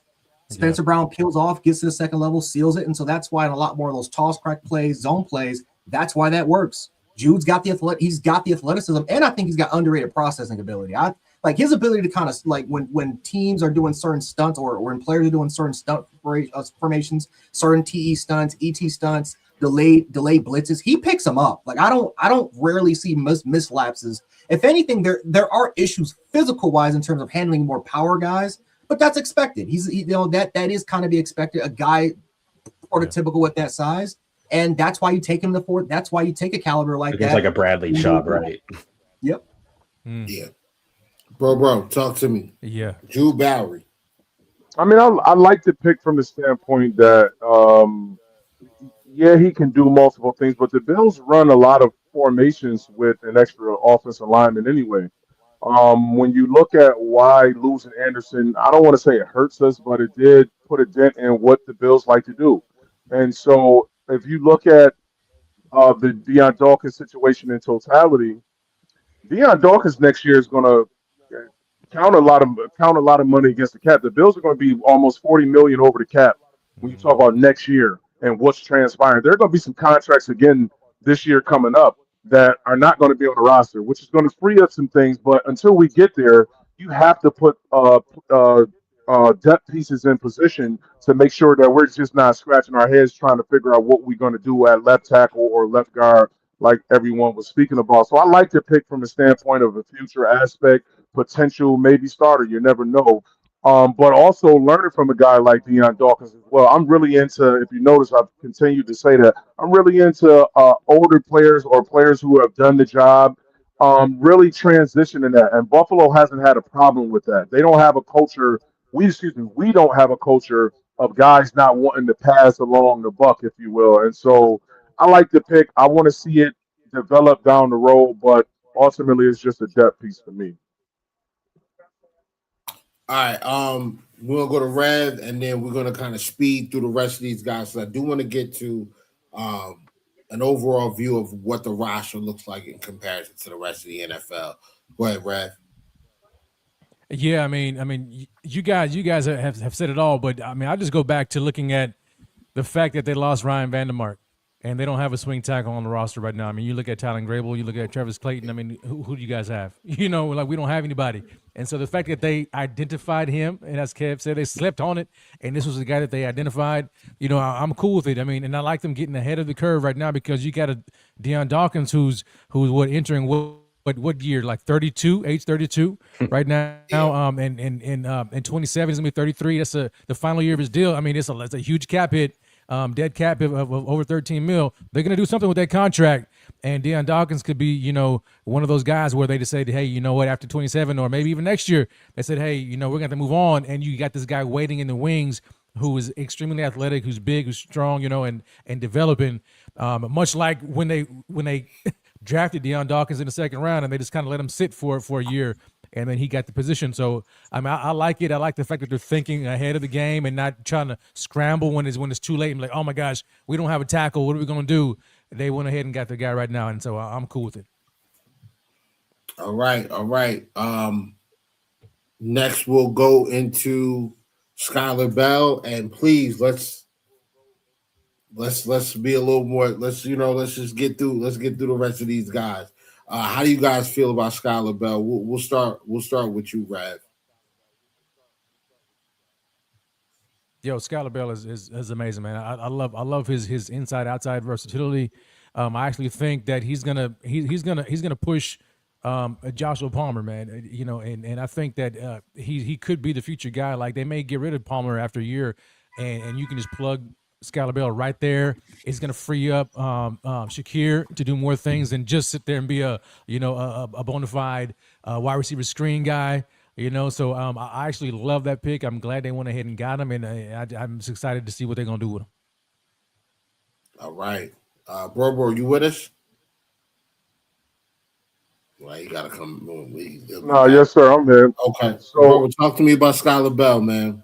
hey, What do you think of the pick? you noticed one of my favorite picks. I couldn't wait for us to get to this point right here, bro. Shout out to the Bronx, New York. Shout out to Skylar Bell's family. Skylar Bell to me is one of the most polished football players in this entire draft. When you talk about his position, you want to talk about a guy that can run any route that you got on that tree. He can do it. He's actually a more physical Khalil Shakir, if we're being honest about what we see when you look at the tape. Now, people are going to talk about the competition and talk about how he didn't play against the best competition. What I also saw is wherever he went, he pretty much did exactly what he does best. And so I'm looking forward to a continuance of what we saw from him last year. When you talk about him being in college at Connecticut, he didn't have the best of quarterback play. Putting him in this offense, mixed in with James Cook, mixed in with Josh Allen, it's gonna be scary, man. So I can't wait for this season to begin with him as a potential guy. And oh, by the way, the things that we were looking for from Keon Coleman, Skylar Bell can already He do. does it. Yeah. Yeah.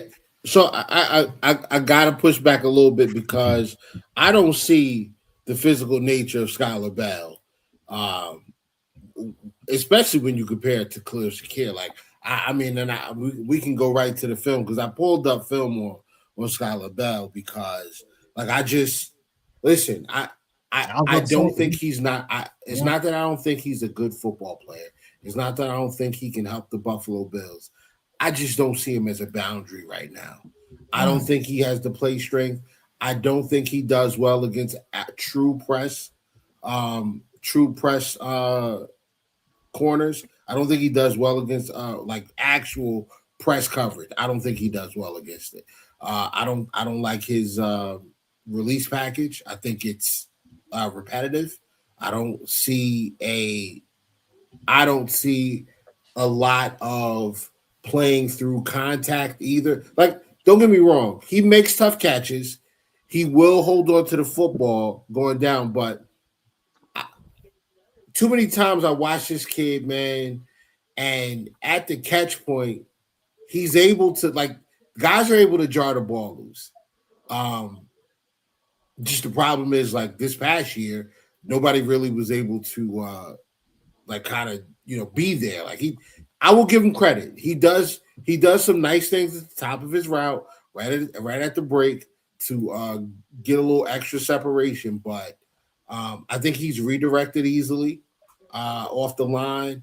I think on the boundary, I think he's limited because of the strength. I feel like from what I watch, he plays smaller than what he actually is. I don't know if anybody else feels that way. I think me and Jarek share some of the same concerns. We talked about this. Yep. Yep. But Whittle, if you look at one thing I'll leave you guys with when it comes to this pick, because I know we gotta speed through some of them. How about this though? Do you know what Skylar Bell's vert is? 41. Do you know what his broad jump is? 11-1. Both better than Keon Coleman. He has a better composite explosion grade than Keon Coleman. He jumps higher than him. So ultimately, I think that there is some merit, and I'm in the middle on this debate. I think there's some merit to the fact of his Z flanker ability because of his explosiveness and his composite scores and testing. So I really don't think with the slots that the Bills have, I really don't think they would have selected this with a couple other receivers, Bryce Lance, a couple other receivers on the board if they did not. At least Joe Brady views him as, and the scouting staff views him as a Z style flanker that is definitely going to take snaps from Josh Palmer. But we'll see. I still think they can have him and Coleman doing different things, luckily. Me too. So that's what works out for him. But ultimately, the explosiveness is what's tricky, where he tested better than Keon Coleman, besides being tall, in pretty much every other metric. So, and look at the advanced stats. I know he played at UConn, but his advanced stats they're absurd. His yard per route ran, his zone, his man. If he played a little bit better competition, was an inch taller, he's a first round pick. Yeah, and I don't even care about I don't care about the competition argument because I mean if you like I can look at this kid and say the way he's putting Syracuse corners in the blender.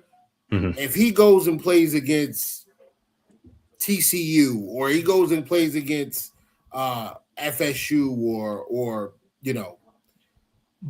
Penn State, he's going to do the same thing. Like he's gonna fry these guys up as well because it just I think again what he does in his breaks, I think it's very very very very elusive. Like he creates extra separation with just some of his movement at the top of his route. And that's something that drew me to Antonio Williams. Obviously, we didn't get him. I think he's going to be really good.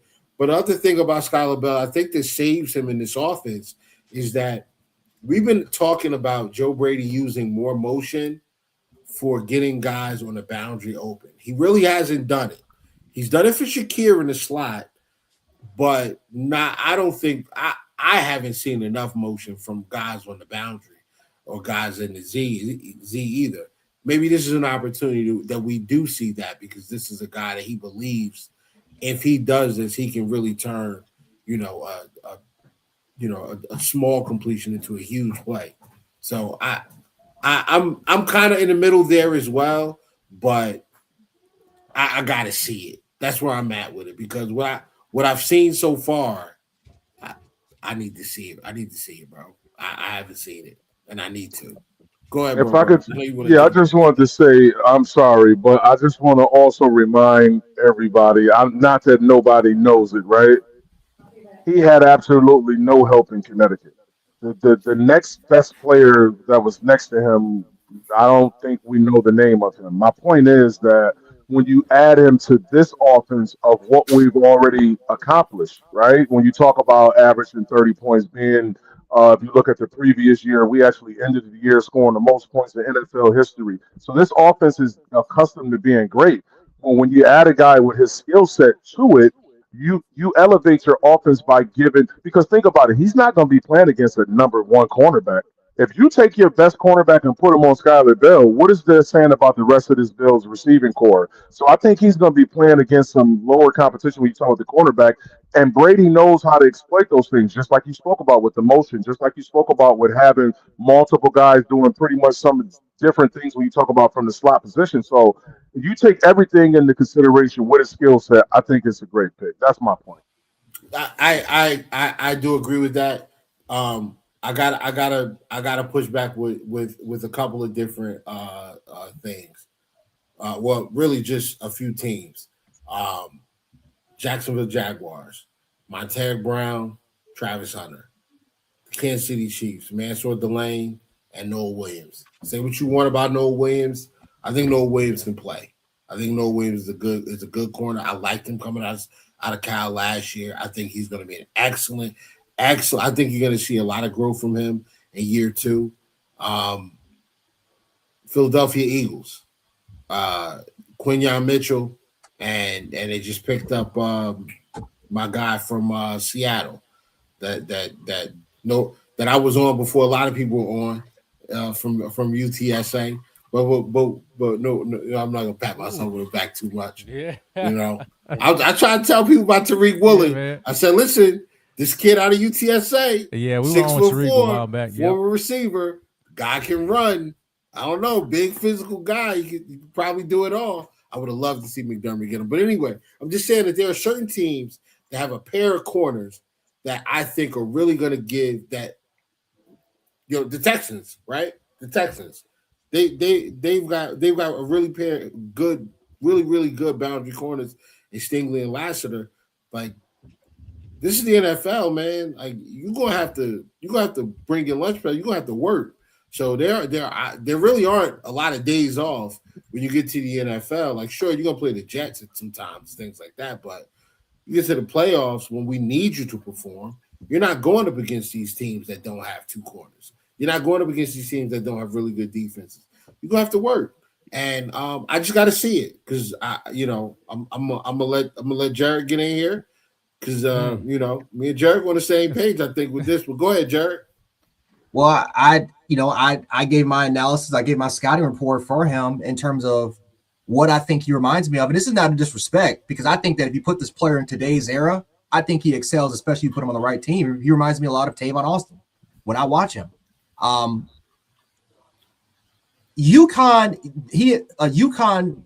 was not a good team in terms of throwing the football. There wasn't a lot of help. That is correct. However, they built that offense around Skylar Bell.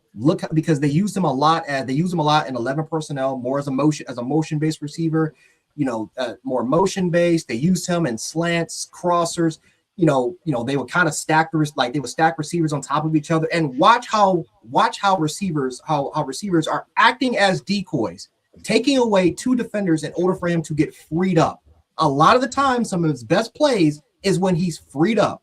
That's my biggest issue I had with Chris Bell, is that I know Chris Bell is a tremendous athlete, but he's not a great separator. Because when you watch Louisville's best plays, especially in the Miami game that everybody wants to go back to, he's getting freed up constantly. Offenses are designed for that. And so the good news for Skylar Bell is that he's got Joe Brady, and Joe Brady knows how to work with these type of receivers, right? You look at a Curtis Samuel, you look at a Khalil Shakir for, in terms of just finding ways to get the ball to get the ball in their hands. Not to mention too, Brent, you look at Isaiah McKenzie. We picked up Elijah Moore, who's a very similar player at Ole Miss. Like, we like getting these type of gadget utility sort of players. Now, I think Skylar Bell could be a little bit much more because he's also really good in zone. UConn designed their offense to make sure that he is a zone killer. He's really good at finding soft spots. He's very good at kind of understanding sort of leverage in that type of situation. So he's good, especially when he gets the ball in his hands, and that's when he becomes this insane dynamic player with the ball in his hands after the catch. A lot of his vertical routes. Where are the vertical routes that he's winning mostly in? It's in the slot when players are playing off coverage. Yep. The Syracuse game, he had like 100 yards in that game. Until they put Chris Peel Jr. Once they put Chris Peel Jr. in the fourth, I don't even know why they waited this long. Chris Peel is the 6'1", 200-pound physical press man corner. They matched him in the slot, and Skylar Bell didn't get a catch. He got locked up ever since then because when you put hands on him, he gets lazy. He gets lazy with his release. He does not have strong hands. I'm sorry, he just doesn't. He does not have strong hands. And what do you know? Because we watched the Boston College tape. He gets lazy as a blocker. Yeah. Lazy. Like 2 touchdowns were costed in that game particularly. And it's not just the only case. But we watched that game where he legit got lazy, especially when the ball's not going in his direction. And even in second chance opportunities, he's not freeing himself up. Like he's just staying around being lazy. And so Joe Fagano is garbage. But there are also situations where I'm not saying this is an attitude issue or anything like that, but Skylar gets lazy. He does get lazy during some particular plays. So he's a dynamic receiver. You want to get the ball in his hands. And I think that for an offense like Joe Brady, you want to try to get some creativity with him. I think he's a lot better in the slot because when you line up, he's not a boundary. I'll tell you that right now. I think he's a Z flanking H type of receiver that they're going to use him in a lot of different precarious situations. They can use him in screens, rub routes, short crossers, that type of situation. Occasionally you can use him on some 9 routes. You can use him on some deep posts, right? You want to get him in a situation where he doesn't have to work against the bigger, stronger corners. I'm nervous when he goes against bigger, stronger corners because he struggles almost every time he goes against them. Yeah. But other than that, I think Skylar Bell is he's a very, very dynamic player. And I agree with Rev. I think he's a guy that can challenge Josh Palmer's position. And that may not be good. That may not be fine because 3-4 years ago, we were in a position where we rotated for that were really, really good in different type of situations. Yeah, I'm gonna just play a quick video of Rev. You can go ahead and jump in, man. But yeah, I just wanted to play, a little Skylar Bell, man. Where's he lined up? Yeah, right there in slot. And you see how open he gets at the top at the top of his break. Yeah. Mm-hmm. But watch what he does. Like you're gonna see at the top right, top left of the screen. That little flat, like when he just flattens that route out instead of continuing to to get vertical on that crosser. He flattens that out and he really stretches. He really gives his quarterback a wider window to throw the football into, and also creates an extra 2-3 yards of separation just from that. And I mean, like, that is the type of stuff that that I think the more of that we see, I think the better off we are. That's what we want. But then you have routes like this where you see him at the top on the boundary, and what's going to happen. There's no separation there. Granted, the play goes the top. Right. Now, granted, the play goes someplace else, but still, like, even if it's a for the love of the game route, I'd like to see you doing a little bit more to sell it or just to create a little more separation. But he's inconsistent with that. I like the pick. We definitely need it, but I agree with you as well, Kevin. I think that Skylar Bell, there is a world where Skylar Bell, Keon Coleman, and Khalil Shakir can all be on the field at the same time. And I think everybody's fine. Yeah. That 41 vert and that 65% contested catch rate can translate, especially yards per route ran in man. I mean, those, we talk about the most transferable skill, which is pressures in on the defensive side. And some of those yards per route ran / the contested catch rate. I mean, Cam Coleman had a 33% contested win rate as a senior or as a final year, and Skylar Bell was 65%. He doubled them. So ultimately, I'd like to see that ball go there. I want to see him and we've seen it in the back of the end zone there. He will go up at the bare minimum. The defender won't get it.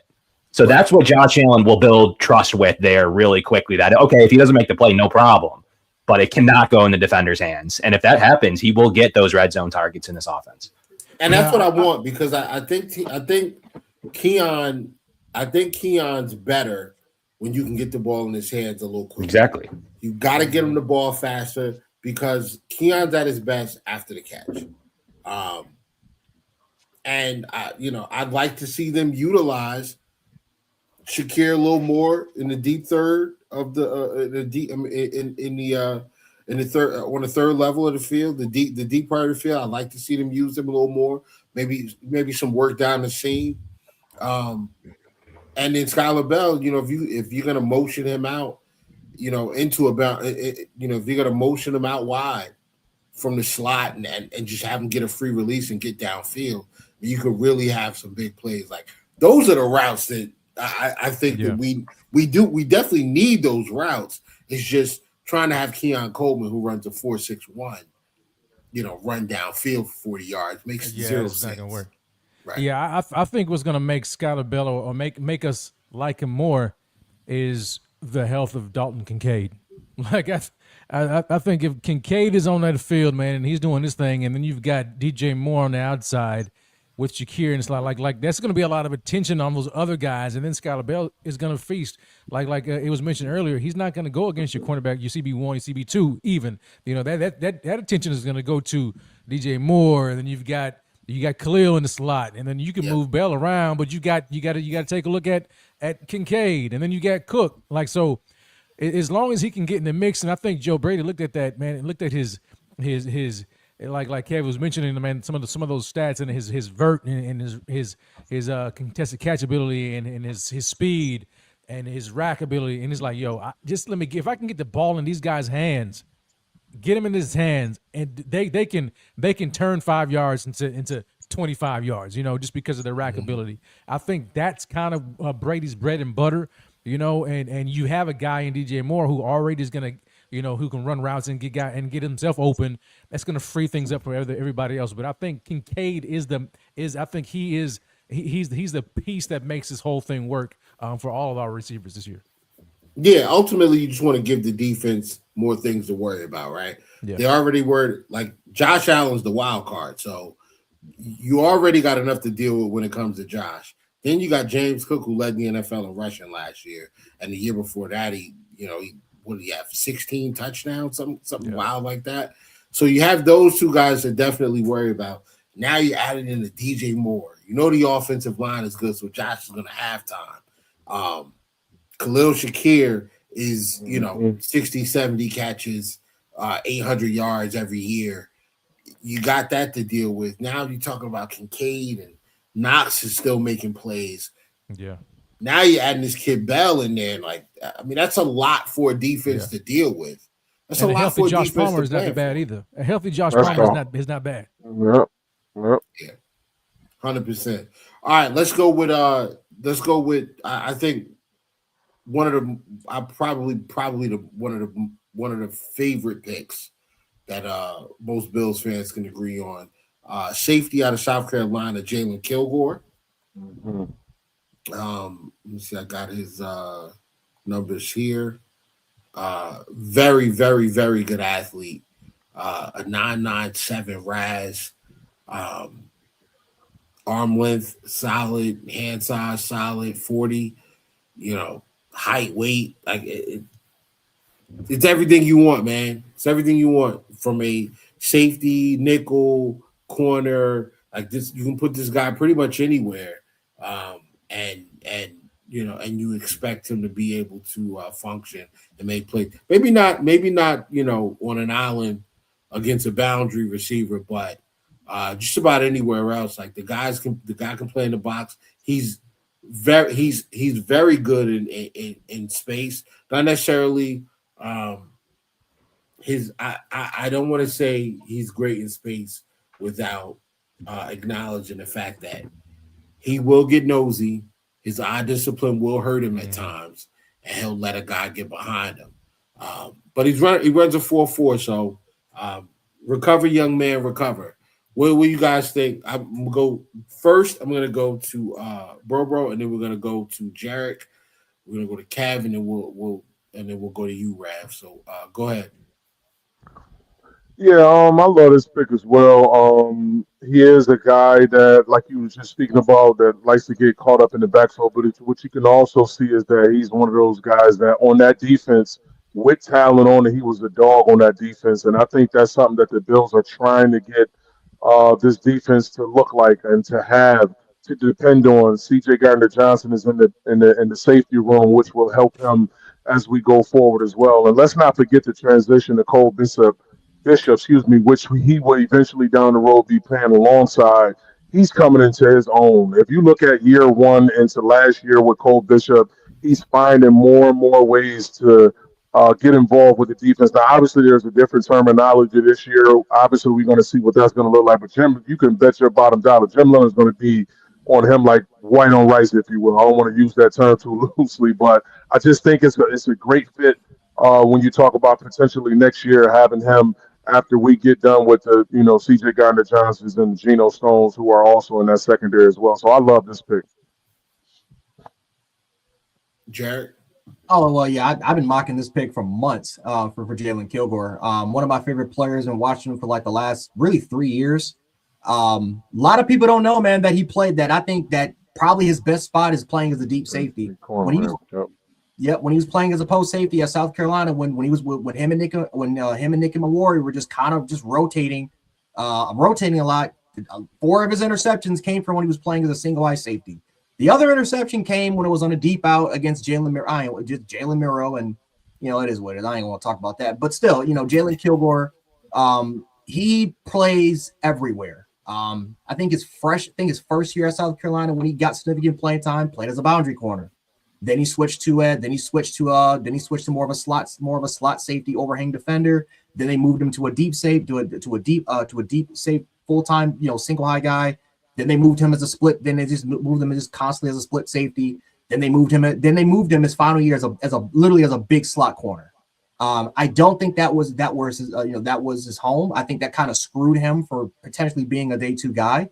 To me, this is basically Chauncey Gardner-Johnson, because this is how Chauncey Gardner-Johnson was at Florida. This is exactly how he was. And so, Cole Bishop, Chauncey Gardner-Johnson, I would even say D. Alfred and Toriano Pride, Igbeck-Nosen. We're getting guys, they're not stationary. They're playing multiple different positions. Last year with Jordan Hancock is he's a DB. He doesn't really have a true position, just a guy that can pretty much play anywhere, jack of all trades. That's Jalen Kilgore, but I think Jalen Kilgore has way more upside, just because I don't think just like how teams said, and why he was slid, they didn't know where he was gonna play. They didn't know what his best spot was. His best spot, in my opinion, is when he's playing as a post safety. That is his spot, in my personal opinion. I'm watching his eyes. Follow the quarterback. He's really fooled in coverage.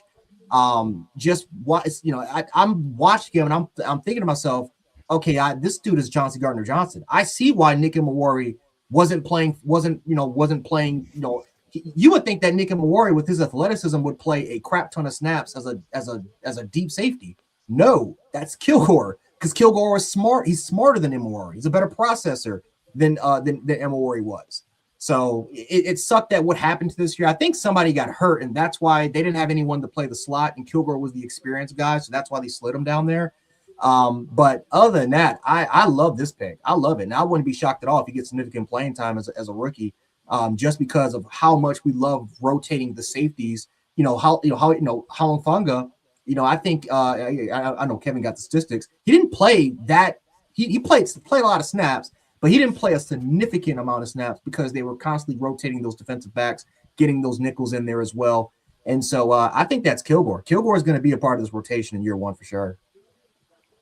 Yeah, one other factor for him is he's just a great run defender, scores out really well. Yes, he does. He slashes. I mean, you can drop him in. I think maybe that's part of why you put him in the slot isn't necessarily in his coverage ability. It's you can bring him closer to the line and have other linebackers. You can have a safety down.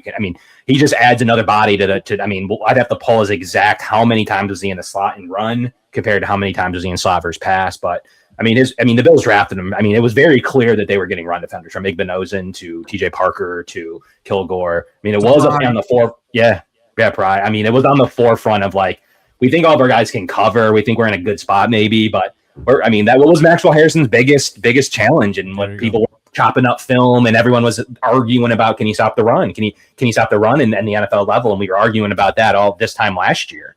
But Kilgore is definitely a guy that's going to come in day 1 run defender. I agree. I like him. He played, 240 snaps to post, 1,300 snaps in the slot, 541 box as a box safety. So, he is pretty split across the board. But he's solid in coverage. He's not great, but he's a playmaker. You have the playmaking ability and you have the run stopping chops. And it's no joke why the Bills stopping the run in this draft way differently than everyone expected, possibly with the 200 snap one tack that the league's going against. There's just not a lot of snaps at 0 or 1. It's not an overly common thing right now, especially the Bills between Bean and Leonard, and then McDermott in the past. They just don't put any pressure on the one tech guys. So ultimately, run defenders in different ways. The Bills got a lot better in this draft run defense, and started with Parker. Kev, I love you said that, man, about stopping the run, because Jim Leonard has talked about earning the right to rush the passer. and there's multiple ways to get that done when stopping the run first. And I think we had looked for this big mountain of a man in the middle of the defense, but we failed to realize that, hey, with this attack style defense right here, that's covering every gap, and then you've got these corners and safeties and these other defensive backs that are just fitting the run. Like they're going to be a swarming defense, like just coming after you, swarming to the ball carrier. That's a different way in which we've seen it been done, and so by virtue of just that, when you got IGB and now you got Kilgore on top of Bishop and you've got CJ Gardner Johnson and Geno Stone. I mean, all these guys are here. We're stopping the run in different ways, and we're going to swarm the ball. That's what we're going to do. We're going to swarm the ball and make you try to beat us that way. And then on top of that, when you look at Kilgore and what he can do, just in his safety role, like we have to look beyond this year, and I think that's why I'm so glad they went ahead and addressed the safety position now, even though I think in years past we would have been content with, we got C.J. Gardner Johnson and free agency and Geno Stone, and even though these guys are on 1 year contracts, we'll be okay, and we'll hedge our bets with him and try to address it next year. No, he went ahead and addressed it this year and said, I will figure out a way to get Kilgore on the field, but let's not forget that C.J. Gardner Johnson and Geno Stone are only on 1 year deals, and we really don't know what with C.J. Gardner's volatility. We don't know what that's going to look like this year, if he's going to make it or not. We hope he does, but at the end of the day, it's still just a 1 year contract, and so you get you a guy in Kilgore who can learn, develop, get some play time this year, and hopefully in the years past, he can go ahead and be that safety next to Cole Bishop, which is really going to solidify this defense. And I'll say this one thing. I think this offseason, Brandon Beane has built himself, I would say, a sneaky elite secondary. That's just me just looking at it on paper, man. When you have Christian Bifford, and now you've got Max Harrison with IGB, and then you've got Cole Bishop and now Kilgore and CJ Gardner Johnson and Stone and all these other guys. Like, this secondary is sneaky good, in my opinion. So I'm looking forward to it, but I love the Jalen Kilgore pick. He's going to be a versatile chess piece, in my opinion. Yeah, I'm a big fan. I'm a big fan of what Kilgore means. There were a number of safeties that I liked, that I thought we could possibly go after, but Kilgore, I think I think every pick that we made pretty much was a carbon copy of somebody we already had on the roster. And I think all of these guys, and I think that was the strategy, because when you lose a guy to injury in the NFL, you always will. You want to still be able to do the same things. And when you lost Max last year, you didn't have a corner on the roster that could do what Max could do. You didn't have a guy who could kind of bait corners and bait quarterbacks into throwing the football because he thinks his guy has a step, and then Max can close that gap. You didn't have anybody with that skill set. When Benford goes down, you don't have another corner that can step in and play physically like Benford and be big and be smart in zone coverage, and then come up and defend against the run. Now you do with IGB. And I just want to shout out to real quick, Brobo and Beyond. They both had to leave for other reasons outside of obviously Bills football, but thank them for coming through. But man, I Brandon Beane cooked, man. Like, he really, really, really did his thing with this draft, and ensuring that the next time we're in a position to play a opponent for whatever reason, injury will not be an excuse. We have the guys now. Now, if there's a string of injuries where we're losing 3 or 4 guys in the same spot, then that's something different. But he left himself enough flexibility to make a move later on if he needs to. And what we have on the roster right now, younger, faster, more athletic, I think more physical. I think more of a downhill attacking defense. That's really going to force the issue. And now you already have an offense that puts pressure on the other team because of Josh Allen and James Cook and now DJ Moore and the rest of these guys. Now we're putting pressure on the other side and saying, Not only do you have to keep up in scoring with us, but we're not giving you a ton of time to do it.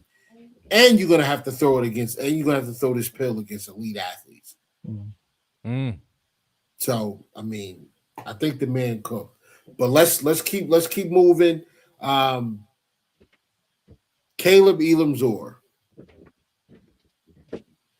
What do you guys think? We'll start with Kevin. I mean, I'm on record. So I think just before I'll go quick, but I think that Brandon Bean cooked in this draft. I know I'm generally considered a Brandon Bean, aficionado or his left man, or I'm paid by the Bills. But really, I didn't love the 2024 draft. The 2025 draft, I did like. The 2026 draft, I think, was one of his best works, and he needed it as a it started off where we had to see the whole vision. But in terms of how it all and Bean just tried to get out in front of the runs, like someone earlier said, he tried to get out in front of the runs. Yeah, I mean, and maybe we didn't necessarily agree with the order of the way they went. Maybe we would have thought that the Bills will love this linebacker class. I know that. I have that on record. I'm very confident how much they did like Rodriguez. But if you look at it from a perspective of how did this draft go, I mean, they did designate that there was a couple of guys that would be on the board with their 4th round picks. And that's probably why they constructed the way that they picked their guys a certain way. And to me, I think it's a good debate. I know if you were going to get into Dorian Williams at all, but I think that he presents a similar style. I like that he's athletic. I like that he carries in coverage. I think he's a little more ready than Williams was coming out.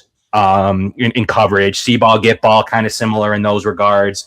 And we've already talked about it. Is there a guy for a guy on this roster? And there certainly is. And the way that here's the tiebreaker, though, the way that Jim Leonard reacted to Elam Zor was almost like he got his guy in the first round. And it's a guy that I do believe gets a helmet and being has said it between him and Igbinogen. Roster and helmet guys, which is terminology for will play, not necessarily just on special teams, but will play on game day. I think that this was a style that specifically Leonard was looking for. And there's a lot to like in his athletic profile, just like Dorian. I like his coverage chops a little more, but I do like what Dorian carved out for himself. Quarterback spiral, how it hurt them in the playoffs, really did. I mean, that was kind of a final injury again every year where he was a huge part of the scheme on special teams, but in order to stop Bo Nix. And that was McDermott's game plan. And when they had to pivot from it, and you saw little struggles early on until they kind of honed in. But I think that Elam Zor is going to be a pretty big piece of the puzzle, and it's a guy that they claimed between him and Skylar Bell were guys they were not going to trade off of. They weren't moving those picks for anything, which tells me that both guys are going to have roles in offense and defense. And there's a lot to like with his film. I mean, it's not a thumping style of linebacker. I don't think that he's necessarily looking for that. He could have gotten Dre Greenlaw if he wanted that. But ultimately, I think what is a long-term ability in coverage, what he could develop into, his leadership ability, what you've seen on tape, are things that Brandon Bean and Jim Leonard, more importantly, fell in love with. So, I'll give it over to Rev or Jarek to kind of share their opinion. But ultimately, I do think that if you watch the analytic film, guys, they see a huge match between Leonard and Elam Zor beyond just where the player was picked. But the matching could be one of the better linebacker matchings, maybe beside the Dolphins pick early on in this draft. Yeah, we'll go Rev and then we'll go Jarek. Yeah, I'll just add to this, man, just by saying you've got the athletic profile, you get the speed, but then he's 235 pounds, man.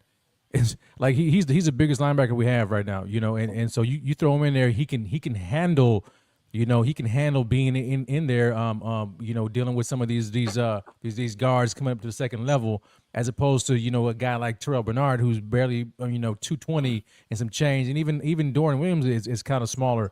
He's not as heavy, so you get a bigger guy like that, but his speed, his sideline to sideline ability, man, and I love it. I love it. I think that was a guy that they really identified early on, and they were just being very patient, which is why I'm glad they.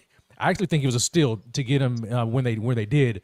I thought he would have gone earlier, but to have him back to back along with Skylar Bell right there in that 4th round, the meat of the draft, where everything was, where the value matched up, was perfect. And you just throw him in there, and we don't have to see Who was my man that we constantly see like every year playing linebacker? We got to bring him out in middle linebacker, and we're like, gosh, come on, man, what's his name? I'm drawing a blank here.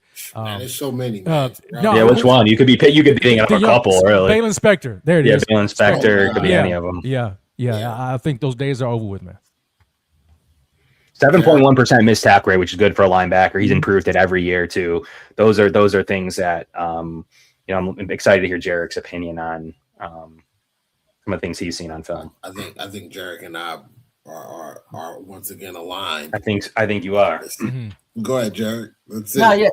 Yeah. Like this is basically Justin Strand. This is basically Justin Strand or Diablo from the Falcons. We're talking fast. We're talking about fast, kind of gap shooting linebackers that are solid in coverage. That like Kevin said before, that he's really good in match coverage, especially against tight ends, big slots that are more focusing on outside the hash, where you can easily kind of carry those players over. He's got range. He's got really, really good range for his athleticism. He just struggles with short area guys.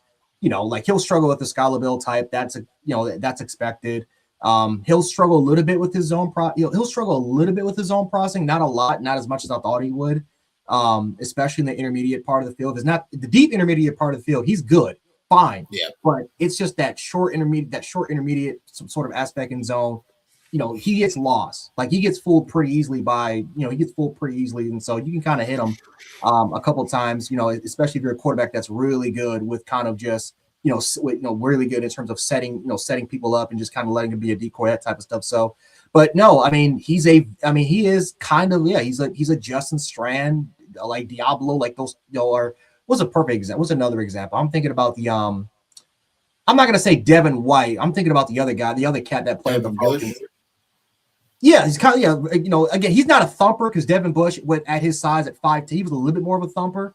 But he's just a very speedy, he's a speedy outside linebacker that also has an underrated aspect about him because I think he used to be an edge that was converted into a linebacker, very similar to Jake Galladay.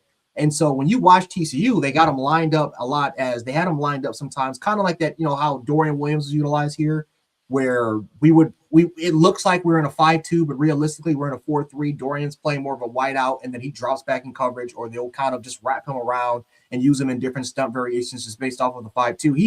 He was kind of like him and Michael Hoyt or whoever was playing that edge were kind of more of the key players, simply because you just did like what McDermott was trying to do was that he was trying to confuse. And that's why Michael Hoyt was so valuable, because of pre-snap diagnosis and stunt variations, especially from the key spot, especially because he was telling the other side what to do. If you actually watch, he's pointing at Gregory Rousseau or he's pointing at Dorian Williams when he's lining up as a 5-2 or 5-2, and he's telling them exactly what's happening and what should be the stunt. And it was beautiful. Yeah, I highly advise anyone to go back and just watch the Panthers and the Chiefs in that first half. It was beautiful what we did, which I think we're going to continue here. So he's an interesting player because he can play a lot of different positions. And so Jayshon Barham, Kevin knows I was a huge fan of Jayshon Barham, strictly because he's off balls in an edge, and I can use him in a lot of different vicarious ways. Until then, they draft Caleb Zealand-Moore, and if you do the research, it's kind of the reverse of Jayshon Barham. So, Caleb's he's a great athlete. He's a very aggressive, feisty player. He's not a thumper. He's not really a, he's not going to be a guy that's going to be great in terms of disengaging with blockers or even taking on blockers. He needs to get better on that area, but he is a gap shooter. He's really good against pressure. Like you want to pressure him and you want to use him in different stunt variations where you can get to the quarterback, especially as a delayed blitzer. He's a really good delayed blitzer. 25 pressures. Yeah. Like he's up there. He's a very, really good delayed blitzer, but the good thing with Elam's allure, he doesn't have a lot of experience playing linebacker. Sounds familiar, right? Sounds familiar to Rob Bernard. It sounds a lot from that Dorian Williams, because Dorian Williams was a safety that converted into a linebacker. That's just what we love. That's what we do. We love athletes that pretty much is a multi-positional player that's got experience playing those spots, because that does translate, especially against edge. Because even though he's not the best at taking on blockers, if you play him on the inside, he's solid at taking blockers when you play him on the outside. That's his range, is when you play him as a true outside linebacker, especially in the line of scrimmage, where you can allow him to kind of scrape and kind of fill a little bit right on the edge. He's good against tight ends. He can hold his own against tight ends. And you even But see that. Jarek, where did they struggle last year? When you guys have mentioned it, outside zone, and what does he do? Like he literally is a direct replacement for the Bijans and the Travion. More importantly, Travion Hendersons. He can contain. He forces a lot of run. He forces a lot of like he's one of the best against zone that I've seen. Like one of the best linebackers. Him and Jake Galladay were two of the we're just really good. Jayshawn Barham, and this is my one grief with him. Jayshawn just goes like he just chases. He's not really disciplined in terms of setting that edge spot. Caleb, you can tell he's played edge. You can tell, even though he's 235, you can tell just based off of how he's able to kind of engage and how he's able to kind of control that traffic, forcing runners back into the inside. And he's got speed, so he can easily get off of it. And he's going to get an arm, but like Kevin said, 6.7% missed tackle rate. That's high. And just watch how like a lot of those tackles are happening when he's playing a lot more. So he's fun because he can play multiple different spots, inside, outside, on the edge. You can play him. I mean, occasionally they even had him as a big slot, and he's holding his own. He's carrying players, and so I agree. Jim Leonard loved his guy. Like there's no question that this is the type of athlete they want. They wanted a very versatile, multi-positional linebacker. And again, I don't know if he's going to start, but I will say this: he's going to get on the field. He's going to get on the field just because there's not a lot of linebackers like him, besides maybe Bernard, that plays that role that he can do. You have a package where you have 5 linebackers that can get after the passer, though. I mean, don't forget about Bernard's ability, and then you're gonna have him. Then you're gonna have Rousseau maybe playing 9. You know, Rousseau's one of the best 9 guys in the league, literally. Yep. I mean, and then now we have Michael Hoyt. That when he's back, like you're going to have multiple guys coming from multiple places, and clearly with Parker's pressure rate and Parker's pressure, 150 pressures in college, and then Elam's or ability, and then Bernard. I mean, he's had 5-6 sack years in the NFL. Like you have the ability to come after quarterbacks from every single spot, and they definitely ranked that higher than some other potential traits. Yeah, there's some situations where, especially when Hoyt comes back. You may only have 2. You may only have 2 guys with hands in the dirt. It may just be Deion Walker and Oliver. Yep. Both guys who at times can be too quick or too strong for a one-on-one matchup. Then you got Hoyt that's standing up, walking around, barking out calls and reading the offensive line and reading the protections. You got a 6'7" Rousseau out wide, standing up with long arms and can power rush TJ Parker or Bradley Chubb on the other side of that. I mean, that's a lot to deal with. Then you got the speed of potentially Dorian Williams and Elam Zor or Terrell Bernard out there. I mean, that's a lot for a team lot of speed to deal with on that front 7. That's a lot. That's a lot. That 2.54 bear look too. That 2.54 bear look. Yep, for sure. That's a lot. Now, I thought that Jarek and I were aligned on Elam Zor. I do like the pick. I worry about his processing. I worry about his I worry about his eye discipline. I think because we're in the AFC, you're going up against Mahomes, Burrow, Justin Herbert, to a lesser extent, Bo Nix. I mean, we can run down the list of the quarterbacks, but like these quarterbacks are really good with using their eyes to hold guys where they want them held. RPOs are part of this as well. If you got a guy that can sell an RPO, you got a quarterback that can sell a play action. Sometimes Elam Zor is just kind of flat-footed and waiting to realize what happens, and that split second, that split second of recognition, or that extra second that he takes to recognize what's happening, the play's already past you. That's lack of experience of playing the position. It's right. That's what it is. That's the downside of it. You're banking on the growth. You're banking on the growth that he showed at this last year at TCU, because it was a struggle at times. At that time, to me, he only had 1 interception with 1,900 coverage snaps. So ultimately, I mean, I'm not looking for 1 million interceptions or anything, but ultimately, you're right. We need to see that growth that he showed, that when he was playing a little faster with better processing his senior year at TCU, his final year at least. That's what we need to see. If he doesn't develop from that, it could be a struggle. But if he does, you're looking at a a day one linebacker where Chris Trapasso had him as the next guy off the board after some of the top guys. Yeah, right. And then again, there's no pressure for him to actually be the guy on the field day one. Like, you have Dorian Williams, you got Terrell Bernard. Now, granted, he's going to get some playing time, but there's not a pressure for him to actually be the guy and start right now. So he has the time to develop. Yeah, and I look at this pick and I think to myself, man, all of these guys that we're talking about, it feels like Brandon Beane kind of got the best player from the second tier. Like when you talk about the second tier of edge rushers, obviously you had David Bailey, you had Messidor, you had Ruben Bain, you had those guys, right? Arvell Reese, you had those guys. That's the top tier. But the second tier, like TJ Parker was like the best guy. And we got the best guy in the second tier after Malachi Lawrence came off the board. When you look at the corners, when you look at the corners, I mean, I liked Colton Hood. I mean, obviously there were some injury concerns with Jermichael McCoy, but Mansfield Delane went early. Clearly Chris Johnson went early as well. But the next group, like, there's a case for IGB there. Not my favorite. I would have went a different direction, but there's a case. There's a case that's the next best guy on that second tier of cornerback. Same with the receivers. Skylar Bell, guys, I mean, people were talking about Skylar Bell going third round, potentially late second in some mocks and some grades and things like that. So I just thought Breen did a great job. We finished out the draft with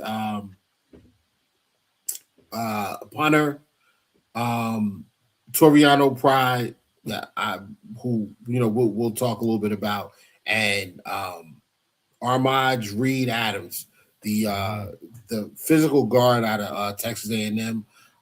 When they picked him, it was like when they picked Torrance. I was like, is that guy still on the board? Like I had no clue he was still available. I thought he would have gone by the fourth round.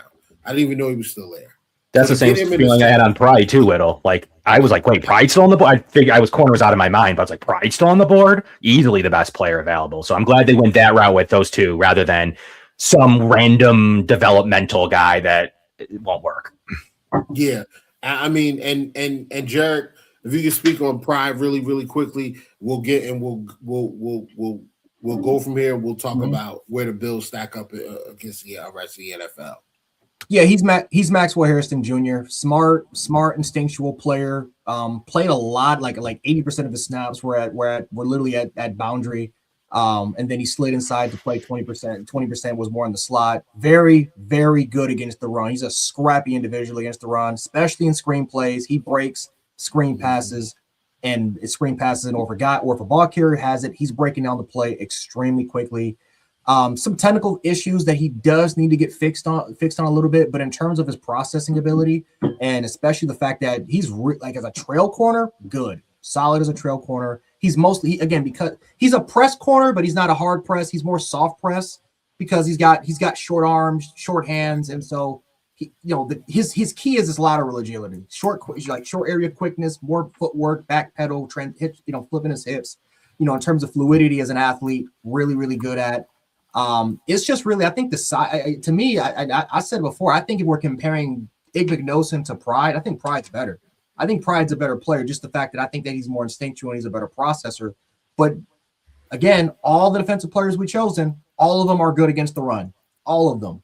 And so, yeah, Pride's a guy that, very similar to D. Alford, he's going to have some position flexibility. You're going to see situations where he's going to be playing as a slot. You're going to see situations where he's playing as a field, probably more as a field side corner, but he's a very, very fun player to watch. I highly recommend anyone that hasn't watched him to check him out. He's got some upside, but definitely the 4.32 speed is definitely the key thing in terms of why we got him. Yeah, 100%, man. Rav, man, I appreciate you coming through, brother. This ran a little longer than I expected. But man, good, man. We had a lot of fun, bro. Had a lot of fun. Talking ball, man. This is what happens, man. Talking ball, man. We can talk about this all night long. Yeah.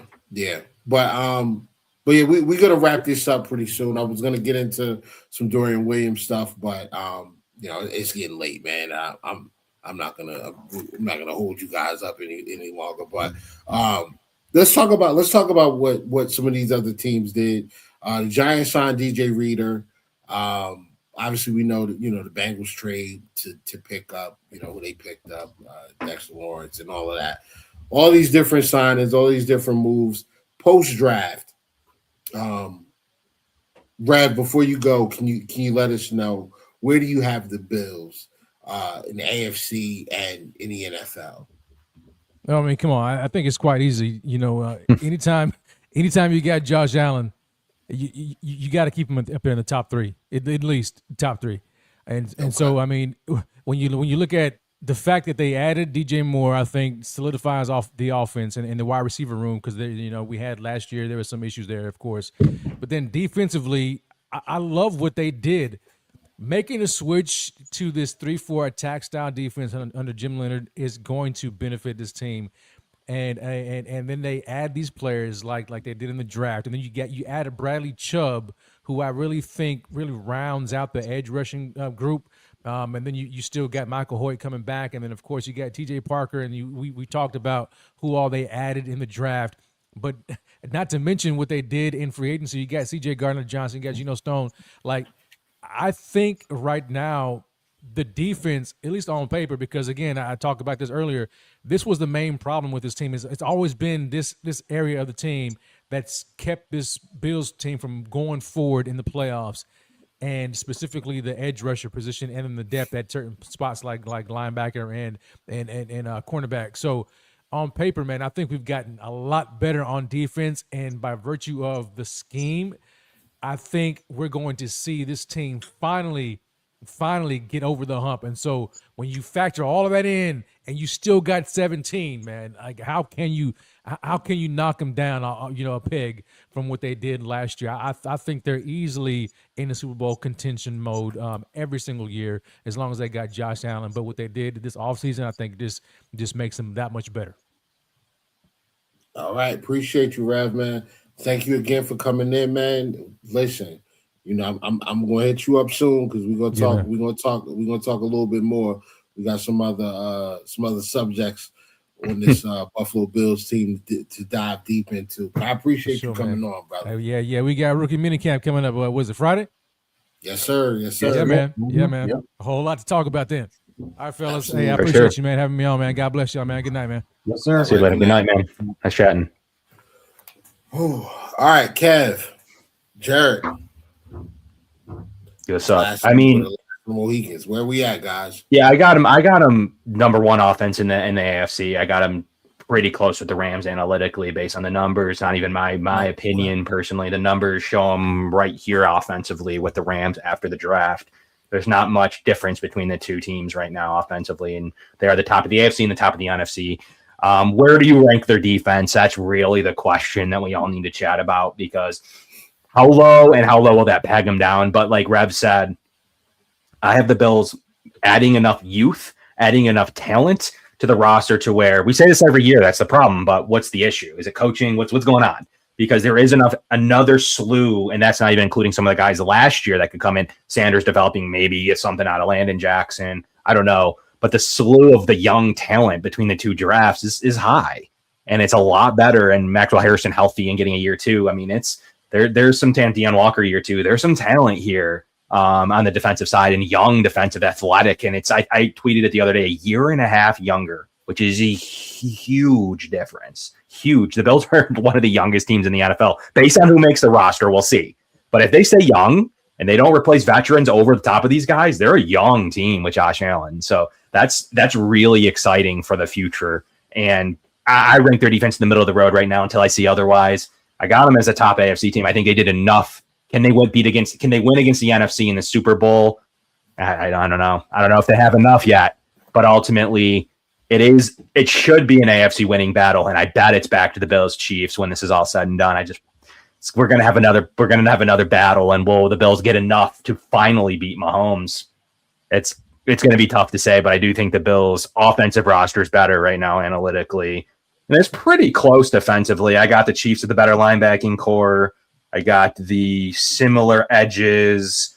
I got the Bills with the even defensive interior. I got the Bills analytically a little skewed corner wise, so they did do enough corner and DB to be a little bit better than when the Chiefs had to turn it over too. So ultimately, it's close there defensively, but I got the Bills just a tick better right now offensively because of the O-line. So I have them number one. And will they finally prove it and finally beat one of these? I want to beat Mahomes. I don't want to beat Denver and get told that was a Mickey Mouse, but I'll take it against anybody.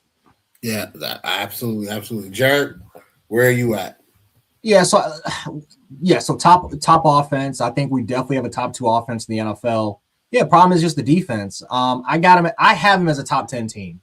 I don't like I say, like, if I don't have them. I think from a talent per capita standpoint, I think the Eagles have a better roster. I think you can make an argument that the Seahawks from a depth standpoint still is really up there.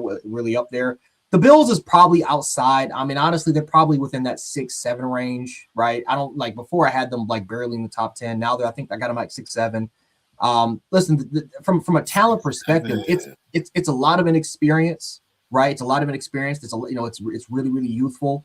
To me, I think the biggest question marks is defensive tackle. It's defensive tackle depth.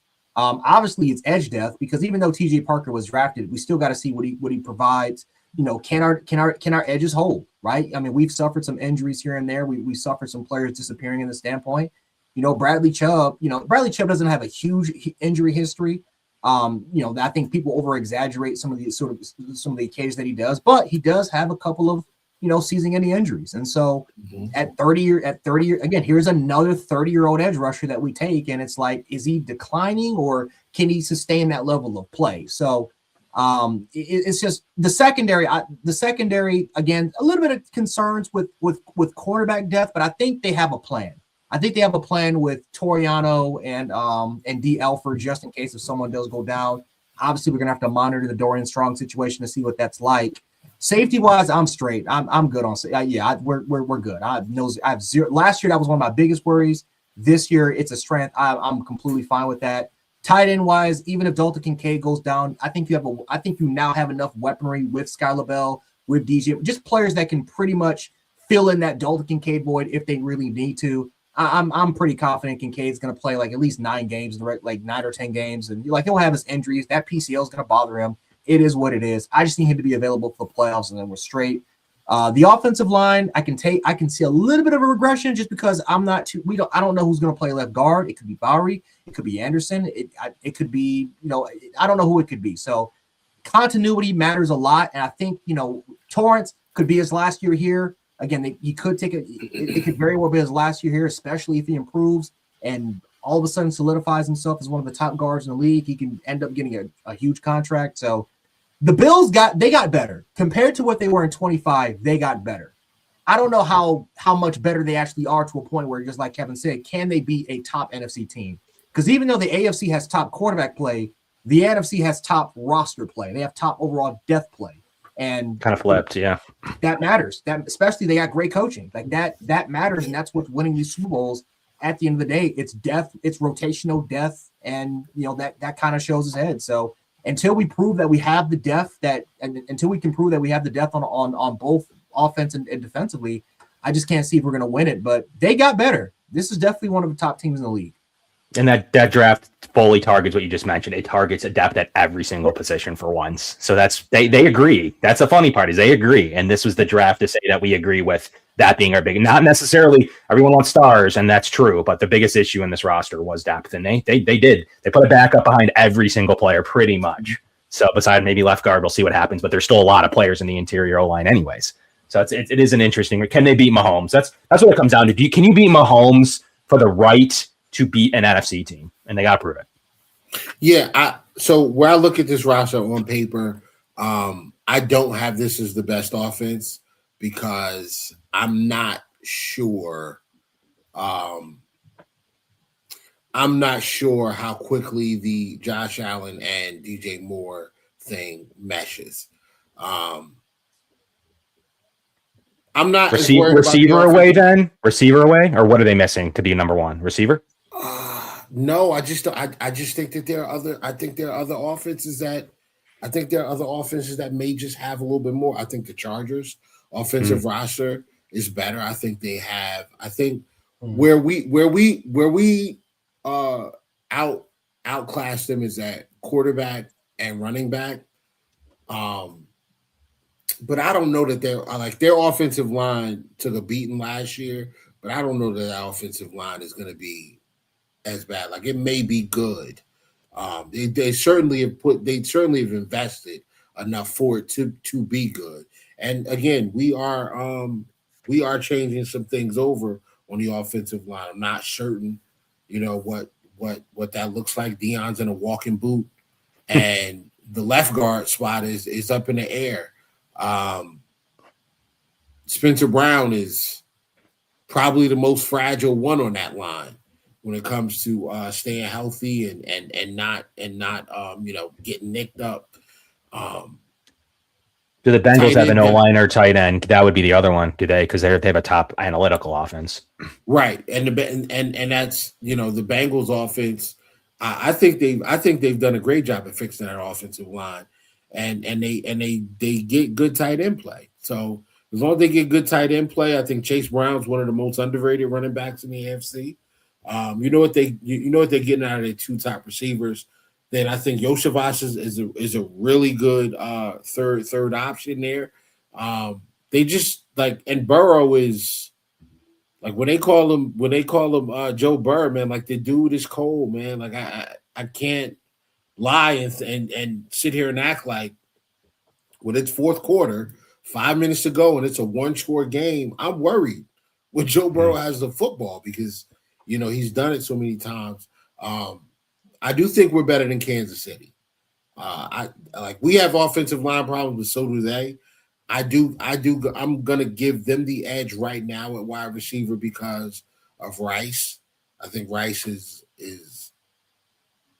I think he's one of them ones. Like I really do. Like if they can keep him out of Grand Theft Auto situations out in the wild, they're a very tough team. Travis Kelce clearly and coaching. What it ultimately comes down to with the Bills and where I see this offense stack up is how does Brady tie this together? Because I'm just being honest. I have not been completely satisfied with the job Brady's done over the last year. Have not. Have questions about whether or not he's willing to push the ball downfield. Have questions whether or not he's able to get this wide range of physical profiles of wide receiver, the football. Can you get all of these guys the football where they need it? I got to see that. Defensively, I like what we have. Defensive tackle depth, like you brought that up, that worries me. Linebacker worries me more than anything else. We are one injury away from Dorian Williams and Caleb Elam-Zor, and that's a play action nightmare for me. Like, if we play the Patriots with those two guys at linebacker, the slot and tight ends are going to have 200 yards between those two positions. So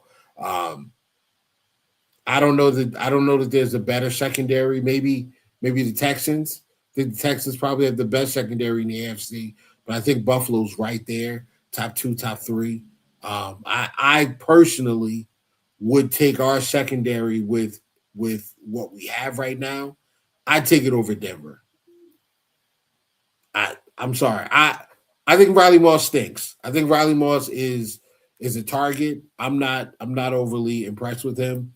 And he's in the corner, which is crazy. Texans WAR is 1.3 wins over replacement, which is number 1 in the league. And Denver and Bills are tied 1.2 wins over replacement. Yeah, I'll take pretty high. Rams is high too. I'll take us. I'll take us. I think Benford's underrated. I think Max gives us that big play on the defensive side ability that they don't have over there. And I like our safeties better as well. Rams, Ravens, Patriots, Bills, Broncos are in the second tier behind the Texans, and pretty much the Texans. The Patriots are tier 1 technically. I don't see that, but they got 1.4 wins over replacement. Them and the Texans are like this analytically. That doesn't mean that translates to the film, but they glaze Marcus Jones and Yeah, they do. Carlton They like him. Davis so much, man. Jesus Christ, they glaze those guys. But yeah, overall, for me, Josh is the wild card. Like when you have Josh Allen, that's going to automatically amplify everything else. I think we're a top 5 team. If I had to choose if I had to choose rosters that, or if I had to choose 4 other teams that are better than us, the Rams, the Broncos, total roster wise. I mean, I'd say that they're there as well. I really like what the Chargers have going on. Knicks' ankle doesn't look right though. Did you see it? That does not look right. Yeah. The Eagles. The Eagles technically, analytically, have a stronger roster, at least on paper. But after that, man, like I don't think Seattle's better than us. Like I think the rosters are pretty. I think the rosters are like right there. They lost. Yeah, they're like they lost 2 coordinators. They lost 2 coordinators as well. Did. So, you know, like, that's tough. You gotta add that in there too. That's tough. Look at Philadelphia. That's tough. Yep. So you're replacing 2 coordinators. You lost your RB1. You draft. Didn't they draft a corner? They drafted a CB2 to come in there and play. Like I mean, so they're turning some things over there as well. But I just like us. Like ultimately, when it comes down to it, this line is gonna. I think this line is gonna give Josh enough time. We don't have the holes that the Patriots had. We don't have the holes that the Rams had. We don't have the holes that the 49ers had, the 49ers had on the offensive line. Like, I think if we play against the Seattle Seahawks, I think that's a game we can win. They drafted Bud Clark and Julian Neal back-to-back to end their secondary. I do like those. Yeah. Picks. I do like those picks. I like those picks as well. They too. Second and third round. So they spent capital, though. Yeah. But, I mean, outside of that, man, like, I think Detroit's strong. I like us. I still like us a little bit better. I think Dallas is a really strong roster. I still like us. Chicago, Green Bay, there are teams that can compete. 49ers. The Niners, like that, now that they're healthy. I just think that when you look at how difficult it was to defend the Buffalo Bills offensively without a really good wide receiver option. Now you're adding DJ Moore. You're adding a guy like Skylar Bell who can be multiple, who can line up in the slot, who can beat you over the top, who can create separation through route running. Like those are like that stuff matters to me, man. Like that stuff matters because that stuff translate directly to the field. And I just kind of like us as a top 5 team. But we'll end it off here. This has been a lot longer than we usually go. 2 hours and 42 minutes. I appreciate you guys, man, for holding me down and coming through and talking Bills football. You got it, man. Always. Y'all have a great night. Go Bills. Go Bills. Let's get out of here, man.